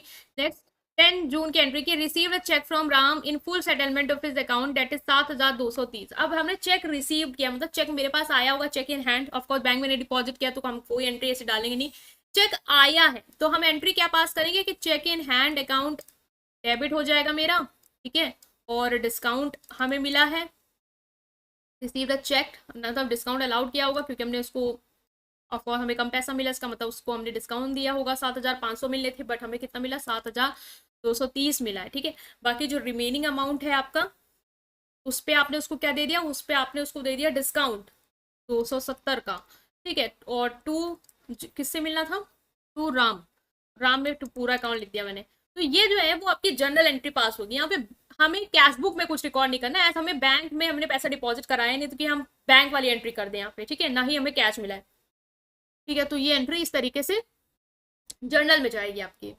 नेक्स्ट है आपकी जून 11 की एंट्री की कमीशन पेड टू एजेंट 650, आपने कमीशन पे की है एजेंट को 650, तो ये एंट्री आपकी जाएगी जून 11 की, पैसा गया आपका, आपने कमीशन पे की है, टू कमीशन अकाउंट पूरा लिख लेना, 650 रुपए मैंने दिए हैं कैश में, ठीक है। तो ये हो गई एंट्री। नेक्स्ट है आपकी की cheque received on 10 June deposited to bank, अब देखो अब बैंक में डिपॉजिट कर दिया जो हमें चेक राम से मिला था, अगर मिला है सिर्फ बताए फुल सेटलमेंट तो चेक इन हैंड है, और चेक इन हैंड की एंट्री आप थोड़ी ना बैंक में लिखोगे क्योंकि बैंक में तो पैसा आया नहीं, ना ही कैश में मिला है, तो वो आपके जर्नल में जाएगी। बट अगर आपने बैंक में डिपॉजिट कर दिया है उस चेक को, तो हम एंट्री पास करेंगे कि अब मेरे पास बैंक में क्या हुआ है, पैसा आया है। इसकी एंट्री क्या होगी, जो भी हमारी डेट है पहले हम वो लिख लेंगे, जो कि है आपकी 12 जून की एंट्री, ठीक है। 12 जून की एंट्री है, मुझे चेक मिला था, पहले चेक इन हैंड आया था, अब मैंने उसको डिपॉजिट कर दिया है, तो अगर डायरेक्ट डिपॉजिट करती है तो मैं यहाँ पे राम का नाम लिखती, लेकिन मेरे पास चेक इन हैंड जो था अब वो डिपॉजिट हो रहा है, इसका मतलब जो चेक हाथ में था उसके डिपॉजिट होने की वजह से मेरे पास पैसा आया, इसलिए मैंने लिखा cheque in hand account debited. इस वजह से पैसा आया बैंक में 7,230 रुपए। ठीक है, तो ये हो गई आपकी एंट्री। नेक्स्ट इज आपका ऑफिस फर्नीचर को परचेज किया है कैश में from modern furniture house 12,000। Office furniture cash में परचेज किया है। ठीक है, तो 15 की एंट्री होगी जून 15 की कि ऑफिस का फर्नीचर आया आपके पास। फर्नीचर पूरा लिखना, office furniture account. I think मेरी स्पेस कम पड़ेगी फिर से, बट चलिए ठीक है। ऑफिस फर्नीचर अकाउंट करेंगे, कितने का परचेज किया, 12,000 का कैश पे, तो ये अमाउंट लिख दिया। नेक्स्ट है पेड फॉर रेंट, रेंट पे पे किया है, रेंट के लिए पे किया है 550। भाई ये भी पैसा गया है आपका 16 तारीख को। एक मिनट, इससे बड़ी प्रॉब्लम ना इन सब चीज़ों में बस स्पेस की होती है, मैनेज कर पाना। जून की एंट्री है ये, बाय, इतने में भूल भी जाओ क्या थी। फर्नीचर परचेज किया है, तो कितने का वो होगी ना एंट्री। रेंट दिया है आपने 16 को, रेंट दिया है आपने 550 का, 550 का रेंट दिया है 16 को, और कुछ भी नहीं लिखा है कि कैश में क्या है। बाय रेंट 550 का, तो कैश मानेंगे, कैश दिया होगा मैंने रेंट। नेक्स्ट है कि आपने विड्रॉ किया है cheque, drew cheque for personal use 2,000। 2,000 रुपये आपने पर्सनल यूज के लिए निकाले हैं। ठीक है, पर्सनल यूज के लिए निकाले हैं, तो भाई बैंक से पैसा निकला है और ड्राइंग्स हुई है। ठीक है, तो जून 18 की एंट्री होगी आपकी, जून 18 की एंट्री होगी बाय ड्राइंग्स अकाउंट। कितने का आपने पैसा विड्रॉ किया है बैंक से चेक के फॉर्म में, 2,000 का, तो 2,000 से आपका बैंक का होगा। Sold good to Ghanshyam on credit, इसकी कोई एंट्री नहीं होगी। 24 की है रिसीव फ्रॉम घनश्याम चेक 5,000 को इमीडिएटली बैंक में डिपॉजिट कर दिया है ऑन कैश, मतलब कि आपको 5,000 का चेक मिला है घनश्याम से जो कि आपने तुरंत बैंक में डिपॉजिट किया है, और कैश मिला है 3,600 का। तो जो भी आपने बैंक में तुरंत डिपॉजिट कर दिया तो वो तो आपका बैंक में चला जाएगा घनश्याम के नाम से। ठीक है, तो घनश्याम के नाम से पैसा आया है। ठीक है, तो घनश्याम के नाम से बैंक में जितना भी पैसा आपने डिपॉजिट इमीडिएटली कर दिया 5,000, वो चला गया आपके बैंक में, तो वो हो गई एंट्री 24 की। 24 की एंट्री है ये, घनश्याम की वजह से पैसा है वो हमने तुरंत बैंक में डिपॉजिट कर दिया, और जो कैश भी मिला है मुझे घनश्याम से वो है 3,600 का, तो इसका मतलब 3,600 रुपए कैश भी आए होंगे। नेक्स्ट है आपका withdraw from bank for office use, office use के लिए आपने बैंक से विड्रॉ किया, ये आपकी कॉन्ट्रा एंट्री है कि बैंक से विड्रॉ किया ऑफिस यूज के लिए 10,000।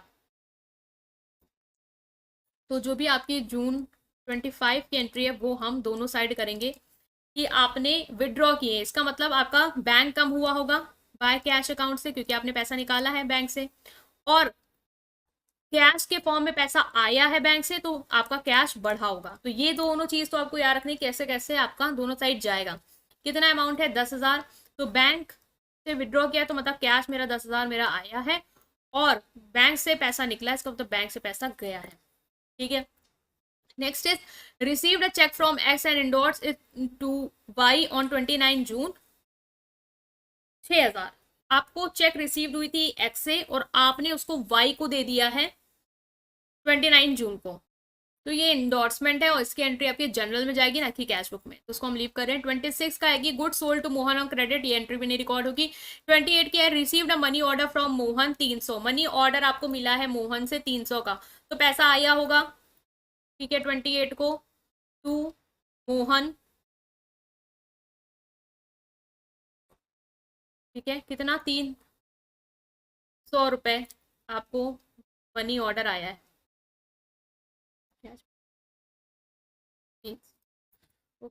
नेक्स्ट है आपका 30 की entry paid salary by cheque 8,000, 8,000 आपने सैलरी के फॉर्म में दी है, तो बाय सैलरी अकाउंट 8,000 चेक से दिए ना, तो बैंक से पैसा गया होगा, तो ये आपका यहाँ पे क्या बोला है चेक से दिए। तो अब आपको क्या करना है, देख लेना कि एक बार पूरा देख लो कि एंट्री जो मैंने की है वो सही की है नहीं की है, और क्रेडिट वाली देख लो मैंने इग्नोर मारी है नहीं मारी है। और जो एंट्री जनरल में जानी है जैसे इंडोर्समेंट की एंट्री, भाई उसमें आपने एक से उठा के चेक दूसरे को दे दिया, ना बैंक में आया ना कैश में आया, तो यहाँ तो जाएगा नहीं, तो वो एंट्री होगी नहीं यहाँ पे। फिर अगर आपने सेटलमेंट किया है, आपके पास चेक इन हैंड आया, तो उसकी भी एंट्री यहाँ नहीं होगी। अगर डिपॉजिट होता है तो एंट्री होती है, या पैसा निकलता है या जाता है तो। ठीक है, तो एक बार हम इसको चेक करेंगे कि हमारी सारी एंट्रीज अलाइन है या नहीं। क्या करेंगे, इनका टोटल करेंगे। हमें पता है क्या लिखते हैं यहाँ पे, टोटल जितनी हमारी रिसीट हुई है वो, और यहाँ पे हम लिखते हैं टोटल जितना हमने पेमेंट किया है वो, फिर हम बैलेंस करते हैं। तो अब हम इसको देख लेते हैं कितना हमारा दोनों साइड का टोटल आ रहा है। ये आएगा आपका 1,23,900, और ये आपका आएगा 1,32,200। ठीक है, आप कैलकुलेटर से आप भी कैलकुलेट कर लेंगे। 230 होगा, इसको टोटल करेंगे। ये है 93,200, ये है 56,000। अब देखो दोनों साइड, इस साइड ज़्यादा इस साइड कम है, तो हमें क्या करना है, बैलेंस को कैरेट डाउन करना है और बैलेंसिंग फिगर हमें मेंटेन करनी है। इसका इसका डिफरेंस जो है वो यहाँ लिख देंगे, इसका इसका डिफरेंस जो है वो यहाँ लिख देंगे। अब डिफरेंस कैलकुलेट कर लेंगे। ये है 30,700, ये है 76,230। अब दोनों साइड जो है वो हमारा इक्वल आ जाएगा, डेट इज इधर भी हमारा 1,23,900 हो जाएगा, और इधर भी हमारा 1,23,900, 1,32,230 हो जाएगा। तो अब ये दोनों साइड जो है ना वो मेरा अमाउंट क्या हो गया, सेम आ गया है। अब हमें क्या करना होता है, यहाँ पे जो डेट है लास्ट डेट लिखेंगे जून 30 की, लाइक एंट्री करेंगे। ठीक है, बैलेंस जो हमारा ब्रॉड डाउन आ जाएगा वो क्या होती है, हमारी बैलेंसिंग फिगर हो जाती है जो हमने देखी हुई है, 30,700 और 76,230। तो ये हमारा जो न्यूमेरिकल है वो सॉल्व हो गया। इस तरीके से ही आपको सॉल्व करना है, रिसिप्ट का टोटल, पेमेंट का टोटल, फिर जो भी बैलेंसिंग फिगर है वो पहले बैलेंस कैरेट डाउन से लास्ट डेट पे जाएगी, एंड देन नेक्स्ट मंथ की फर्स्ट डेट से वो बैलेंस ब्रॉड डाउन हो जाएगी। जो भी हमने बैलेंसिंग फिगर निकाली है वो, ये मत उठा के लिख देना, सिर्फ बैलेंसिंग वाला लिखते हैं ठीक है लास्ट में, और चला आप टोटल वाला लिख दो, वो गलत हो जाएगा। ठीक है, तो ये हमने एक और न्यूमेरिकल सॉल्व किया ताकि आपका कॉन्सेप्ट और अच्छा क्लियर हो पाए। आई होप आप अंडरस्टैंड कर पाए। स्टिल कोई भी डाउट है कमेंट सेक्शन में पूछेंगे, वीडियो को लाइक करेंगे और चैनल को सब्सक्राइब करेंगे। ये अगर आपका यहाँ पे कट रहा था, ये न्यूमेरिकल आपका यहाँ पे कटेगा, इतना डिस्टर्ब करते हो यार तुम लोग। ये आपका न्यूमेरिकल यहाँ पे कट रहा था गाइस, तो इसका आप स्क्रीनशॉट ले लेना। देखो मैंने टोटल ही करके बताया है, आई नो यहाँ पे एक चीज़ हो गया कि ये कटा है यहाँ पे, तो इस क्लिप को मैं वहाँ पे आगे एडिशनल डाल दूंगी।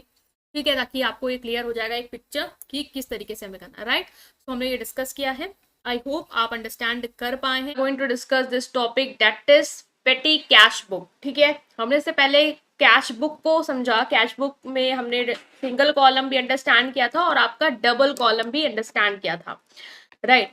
आज हम बात करने वाले हैं फाइनेंशियल अकाउंटिंग के पेटी कैश बुक की, जो एक बहुत ही इंपॉर्टेंट टॉपिक है आपका एग्जाम पॉइंट ऑफ व्यू से भी। तो अगर अभी तक चैनल नहीं सब्सक्राइब किया तो उसको भी सब्सक्राइब कर देंगे, और हम इस टॉपिक के साथ स्टार्ट कर रहे हैं। ओके, सो पेटी कैश बुक का सबसे पहले हमें अंडरस्टैंड करना है कि मीनिंग क्या होता है। ठीक है, तो द टर्म पेटी, ठीक है, द टर्म पेटी कैश बुक, ये क्या है कि जो पेटी टर्म है ये आपका फ्रेंच वर्ड से आया है, डेट इज पेटेड, मतलब होता है स्मॉल। अच्छा देखो, कैश बुक में हमने देखे जितने भी हमारे बिजनेस में ट्रांजेक्शन्स हो रहे हैं, ठीक है, वो हम रिकॉर्ड करते हैं। और पेटेड कैश बुक कहता है कि आप यहाँ पे वो ट्रांजेक्शन रिकॉर्ड करेंगे जो किस नेचर में होंगे, स्मॉल इन नेचर में होंगे।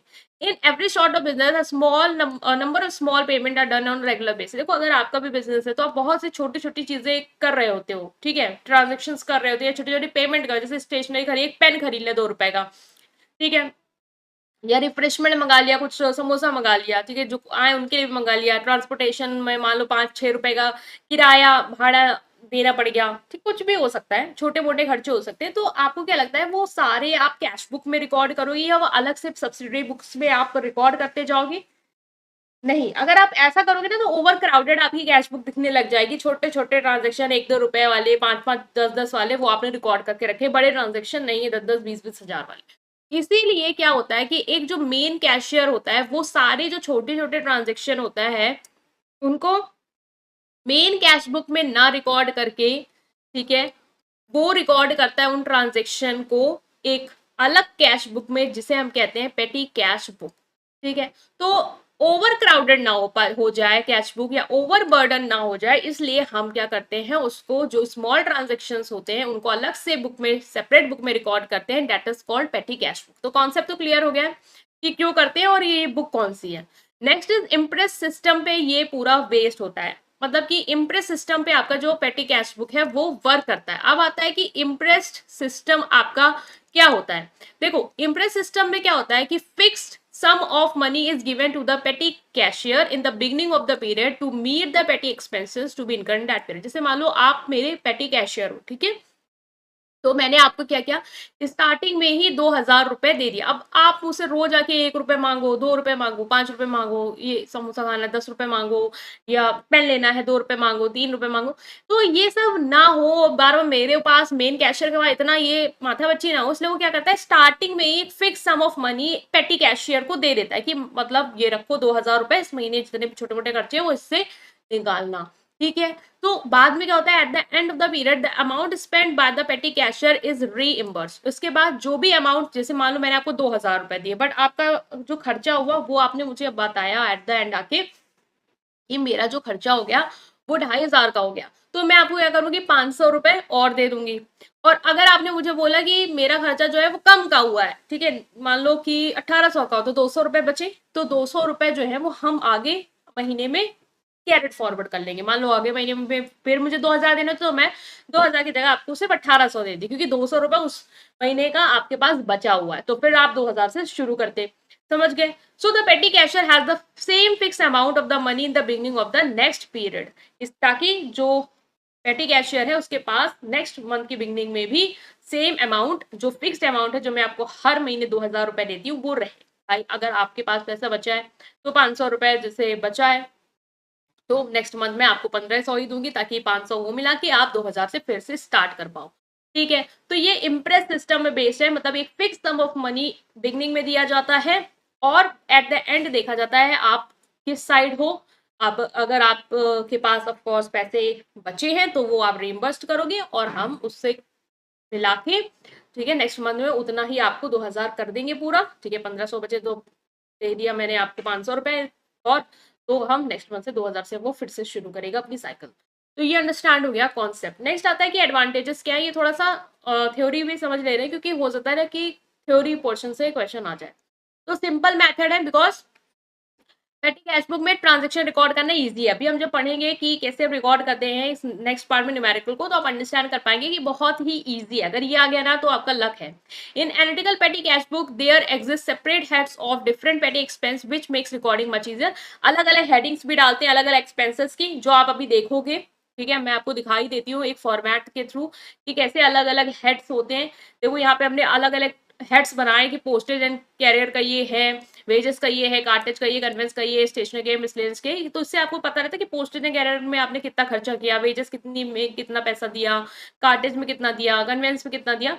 तो इससे क्या होता है, थोड़ा ईजी हो जाता है अंडरस्टैंड कर पाना भी, which means recording much easier. Recording भी ईजियर हो जाए, आपको पता है कहाँ पे क्या आपको पुट करना है।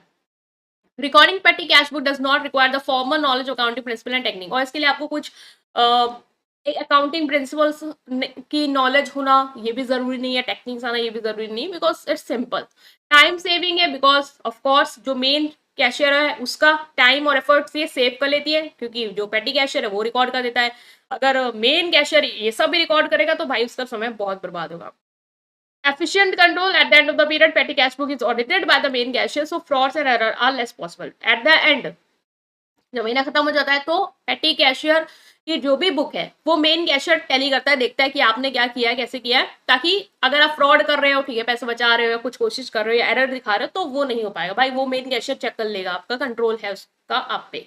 Convenient handling है, recording petty cash book is convenient as entries are to be recorded under separate head, which means posting easier, okay, which makes posting easier and quicker।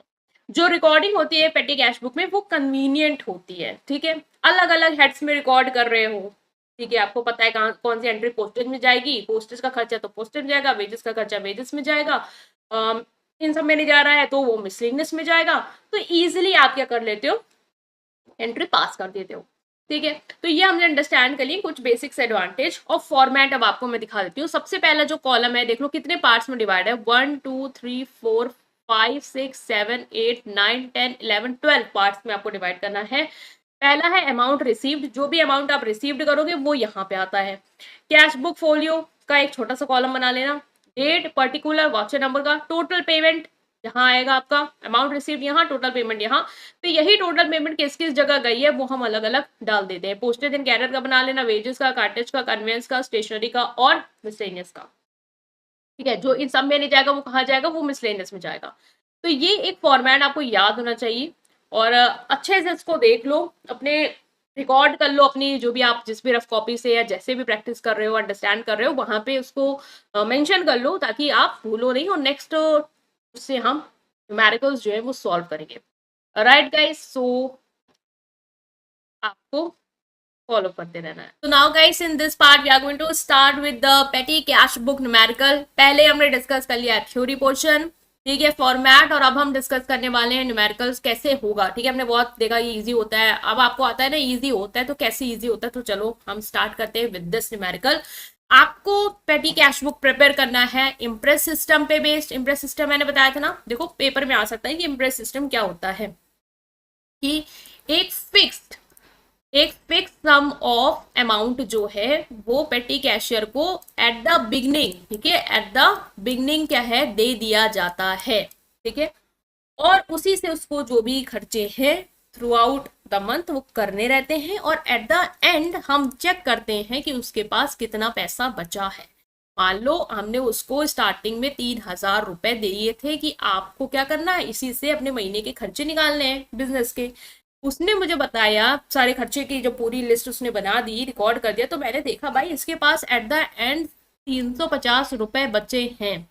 इसका मतलब अब जब मैं उसको नेक्स्ट मंथ पैसे दूंगी तो आपको क्या लगता है, मैं नेक्स्ट मंथ को 3,000 रुपए दे दूंगी। क्यों 3,000 रुपए दूंगी, क्या वो 350 मैं उसको बोनस दे रही हूँ या फ्री का पेमेंट दे रही हूँ? कॉस्ट नहीं दे रही हूँ, वो मेरे बिजनेस का पैसा है, बचा है, मैंने पहले दिया था, बचा है, तो फिर मैं रिमेनिंग अमाउंट उसको दूंगी। मतलब कि 3,000 में से 350 मैंने क्या कर दिए, माइनस कर दिए, तो जो भी बैलेंसिंग अमाउंट बचा वो मैं उसको नेक्स्ट मंथ में दे दूंगी, जिससे वो 350 और बैलेंसिंग मिला के फिर से 3,000 रुपए से अपना नया मंथ शुरू कर देगा। ठीक है, ये क्लियर हुआ। ये होता है आपका इम्प्रेस सिस्टम बेस्ड कॉन्सेप्ट। इसी के बेसिस पे ही हम पेटी कैश बुक बनाते हैं।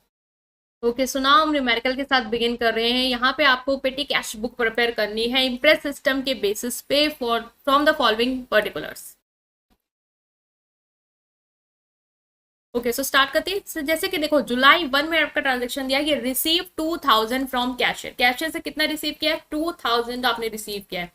तो देखो रिसीव करने वाली आपकी कहाँ पे जाएगी, सबसे पहले तो डेट डाल दी हमने यहाँ पे जुलाई 1, और हमने कितना रिसीव किया है, तो हम रिसीव के लिए हमेशा क्या लिखेंगे 2। देखो 2 और बाय यहाँ पे पर्टिकुलर में, इसी पर्टिकुलर में 2 भी आएगा, इसी पर्टिकुलर में बाय आएगा। जैसे सिंगल डबल कॉलम में कहता है इधर आप 2 के करते थे उधर बाय के करते थे, बट यहाँ पे 2 बाय इसी में ही आएगा, एक ही पर्टिकुलर में। तो हमने क्या लिखा 2, हमारे पास कैश आया तो हमने लिखा कैश अकाउंट, और पेमेंट रिसीव्ड हुई है इसलिए हमने अमाउंट रिसीव्ड वाले कॉलम में क्या लिख दिया 2,000। तो इसी वाले में बस स्टार्टिंग में ही जो अमाउंट रिसीव्ड होता है वो वाला ट्रांजेक्शन यहाँ रिकॉर्ड होगा, और डेट ऐसे लिखनी है और कैश अकाउंट क्योंकि पैसा आया है। अब जितने भी ट्रांजेक्शन होंगे वो बाय वाले होंगे, एज अब यहाँ पे 2,000 रुपए का जो पेटी कैश है उसने यूटिलाइजेशन करना शुरू किया होगा। ओके, नेक्स्ट जो है आपका 3 जुलाई का है ट्रांजेक्शन की परचेज स्टेशनरी 200। अब जितने भी जो भी अमाउंट उसको रिसीव हुआ है 2,000, अब वो 2,000 रुपए खर्चा करना शुरू करेगा। सबसे पहले उसने क्या करी, स्टेशनरी परचेज कर ली 3 जुलाई को 200 रुपए की, तो वो हमने लिखा था 2 से क्योंकि पैसा आया था। अब यहाँ पे क्या हो रहा है, आपका पैसा जा रहा है, इसलिए हमने लिखा बाय। किस वजह से जा रहा है, बाय स्टेशनरी की वजह से जा रहा है, तो बाय स्टेशनरी अकाउंट। ठीक है, आप फुल लिखना है, मैंने शॉर्टकट में लिखा है ड्यू टू स्पेस।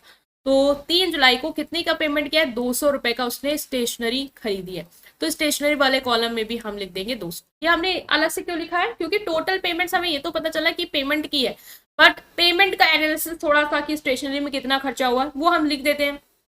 इससे क्या होता है, अलग अलग कॉलम को हम जोड़ लेंगे और फिर मैच कर लेंगे टोटल पेमेंट उतनी बन रही है कि नहीं बन रही है। ठीक है, सो ये हो गया हमारा 3 जुलाई का। 6 का है आपका कि paid for Telegram and for charity, 3451 rupees उसने चैरिटी के लिए पे किया है और टेलीग्राम के लिए। तो बाय हो गया आपका बाय टेलीग्राम अकाउंट, ठीक है, इसको शॉर्टकट में लिखा है, आप फुल लिख लेना, बाय टेलीग्राम अकाउंट। और 6 को ही आपने किया है बाय चैरिटी, तो बाय चैरिटी अकाउंट। तो 34 और 51, तो उसका अमाउंट भी कहा जाएगा टेलीग्राम का, टेलीग्राम वाले कॉलम में चला गया आपका 34, और 51 चैरिटी, चैरिटी का कोई कॉलम हमने अलग से बनाया है इसलिए हम इसमें डालेंगे मिसलेनियस में, ठीक है। नेक्स्ट है आपका जुलाई 7 की entry, purchase soap and paid for newspaper bill. तो सोप परचेज किया है और न्यूज़पेपर बिल के लिए, तो हम यहाँ पे क्या करेंगे, बाय सोप।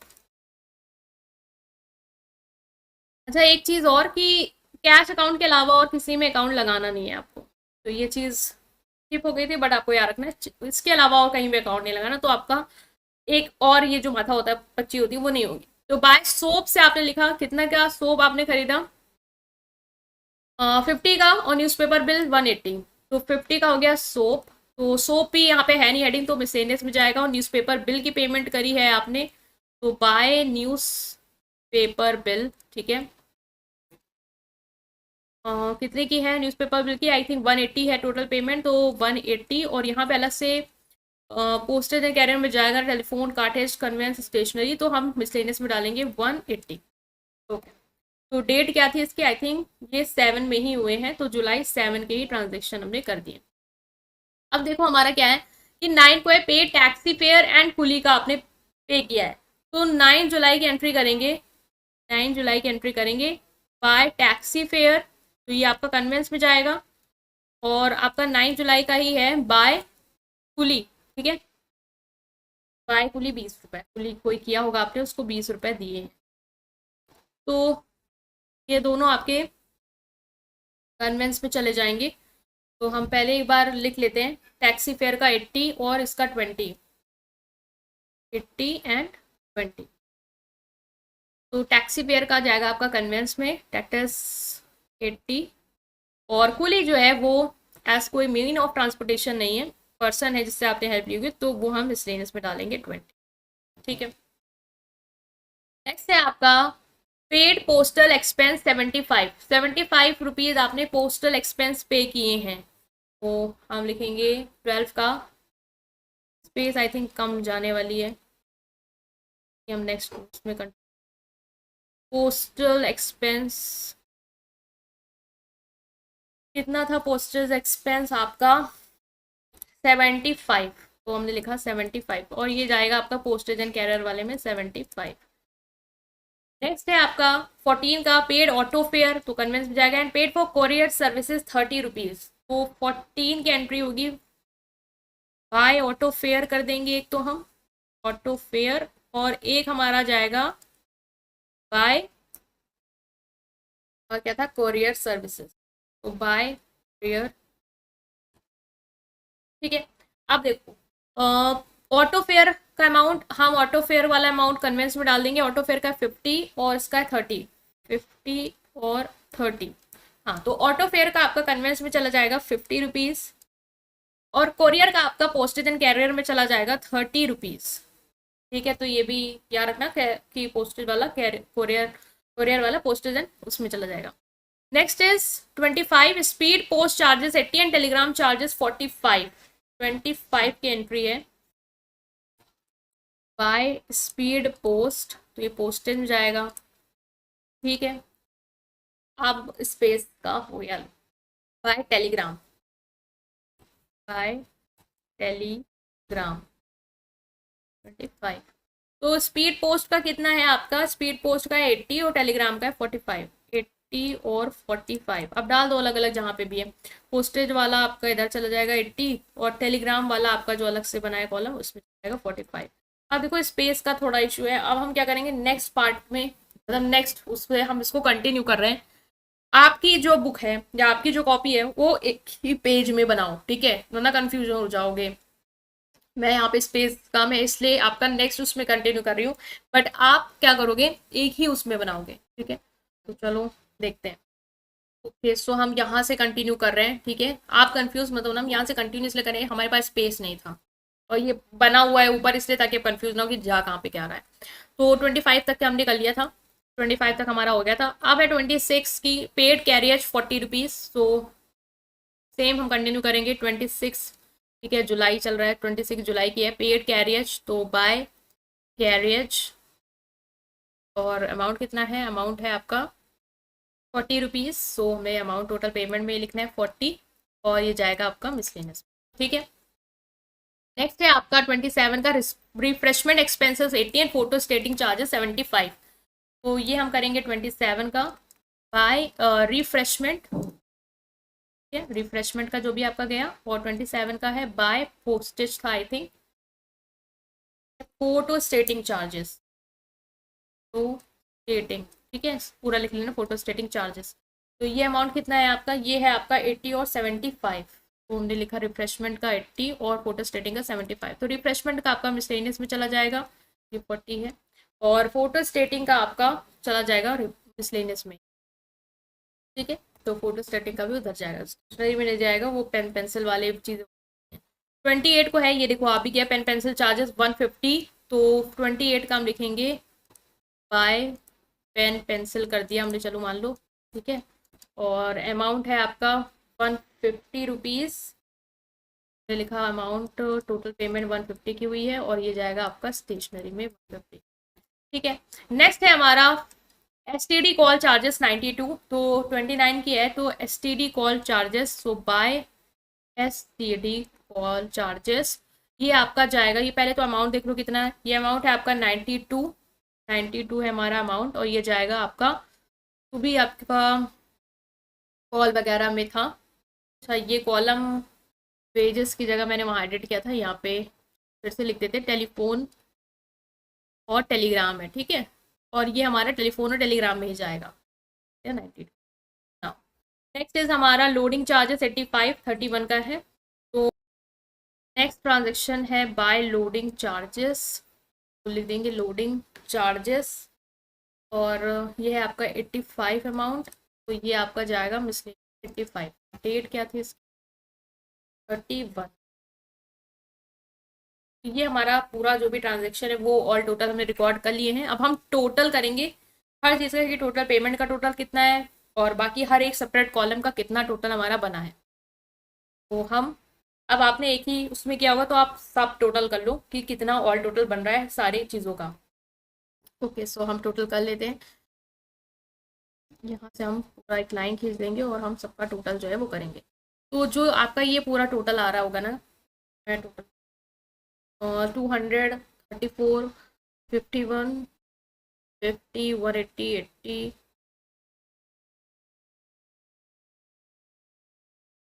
ओके, सो 1417 है आपका इसका टोटल।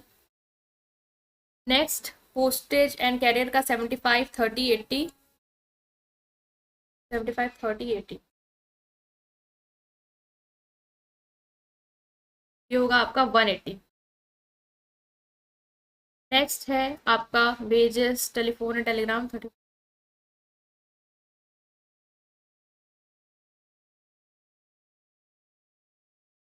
171। नेक्स्ट 50, 50, 150, 150, कन्वेंस में आपका बस एक ही, दो ही है, और 50,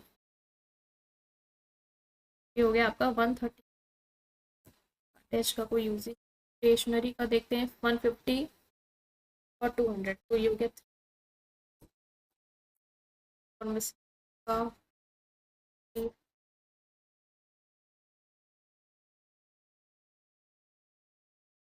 हो गया 581। अब ये पूरा टोटल आपको करना है कि पोस्टेज कैरियर ये सब मिला के 1417 जो है वो आ रहा हो, और अमाउंट रिसीव्ड का जो टोटल है वो तो 2000 था, तो 2000 हो गया, ठीक है। एक तो 2000 था तो 2000 लिखा है,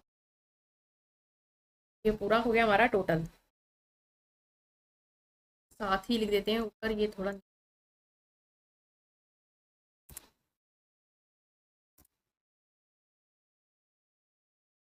लिख दिया 2000।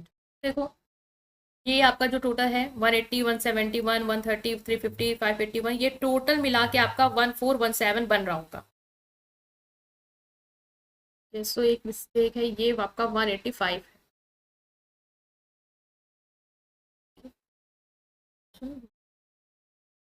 अब देख लेते हैं 7। हाँ, अब लास्ट में 7 यूनिट डिजिट आ रही है और टोटल कर लेते हैं कैलकुलेटर से, आप भी कर लो अपने एंड पे। राइट, अब हमें क्या करना है इसका, और अब हमें इसका और इसका डिफरेंस जो है वो लिखना है, और हमें लिखना होगा 31 जुलाई को बाय बैलेंस कैरेट डाउन। तो जो भी डिफरेंस है 2000 का 1417 से हम माइनस करेंगे, तो जो डिफरेंस है वो हमारा आ जाएगा बाय बैलेंस कैरेट डाउन से 31 जुलाई को। डिफरेंस कैलकुलेट कर लेंगे, इट इज 583। अब देख सकते हैं हम कि हमारा जो 2000 इधर है और 2000 इधर है, वो हमारा क्या हो गया, टोटल बैलेंस सेम हो गया है 2000 से। राइट, तो इतना करने के बाद आपको क्या करना पड़ता है, अब आपको बैलेंस अगर हमने कैरी डाउन किया तो ब्रॉड डाउन भी करना पड़ेगा, ताकि हम नेक्स्ट मंथ उसको कैरी फॉरवर्ड कर पाए। तो वो हम किस डेट को करेंगे, हमने यहाँ पे लिखा टू बैलेंस ब्रॉड डाउन, जो कि हमारा नेक्स्ट मंथ से 1 अगस्त से लग जाए। बैलेंस ब्रॉड डाउन में हम कितना लिखेंगे, टू बैलेंस ब्रॉड डाउन में, अब देखें यहाँ पे जो भी हमारा 583 है वही हम क्या करेंगे, यहाँ पे बैलेंस ब्रॉड डाउन करेंगे। मतलब अभी हम जो पर्सन है उसको नेक्स्ट मंथ कितना पैसा उसके पास है पहले का, अगले मंथ का, मतलब इस महीने का जुलाई का इतना पैसा उसके पास बचा है, तो इसका मतलब 1 अगस्त को हमें उसको कितना पे करना पड़ेगा, और तो वो हम उसको टू कैश अकाउंट से देंगे। वो कितना देंगे, 583 और 2000 में जितना कम पड़ रहा है बस उतना, डेट इज 1417। ठीक है, तो ये एक तरीके से पूरा कॉन्सेप्ट चलता है कि आपने पहले बैलेंस कैरी डाउन किया, फिर आपको ब्रॉड डाउन करना पड़ेगा, और ब्रॉड डाउन करने के बाद आप जो भी अमाउंट है वो बैलेंसिंग फिगर इधर लिख दोगे। अब नेक्स्ट मंथ उसको कितना देना होगा वो हम लिख देते हैं टू कैश अकाउंट से, दैट इज 1417। तो ये पूरा आपका फॉर्मेट है, और आपको एक पेज में ही करना है, जिससे ये जो 2 पेज में सेपरेट हुआ बिकॉज लेंथी था तो 2 पेज में गया, अदरवाइज एक पेज में हमारा भी कंप्लीट हो जाता। तो इसको एक बार फिर से देख लीजिए वीडियो को पॉज करके, और अंडरस्टैंड करने की कोशिश करिए ये किस तरीके से आपका बना है। राइट गाइस, आई होप आप अंडरस्टैंड कर पाए हैं, और जितनी ज़्यादा प्रैक्टिस होता है, जितनी ज़्यादा न्यूमेरिकल्स की कर पाए वो करेंगे, ताकि आप उसको समझ पाएंगे तभी अच्छे से, अदरवाइज आपको कन्फ्यूजन बनी रहेगी। तो जितना ज़्यादा प्रैक्टिस कर सकते हैं वो करें, चैनल को सब्सक्राइब करेंगे, वीडियो को लाइक करेंगे, अपने फ्रेंड के साथ इस पूरी प्लेलिस्ट को जरूर शेयर करेंगे। Thank you.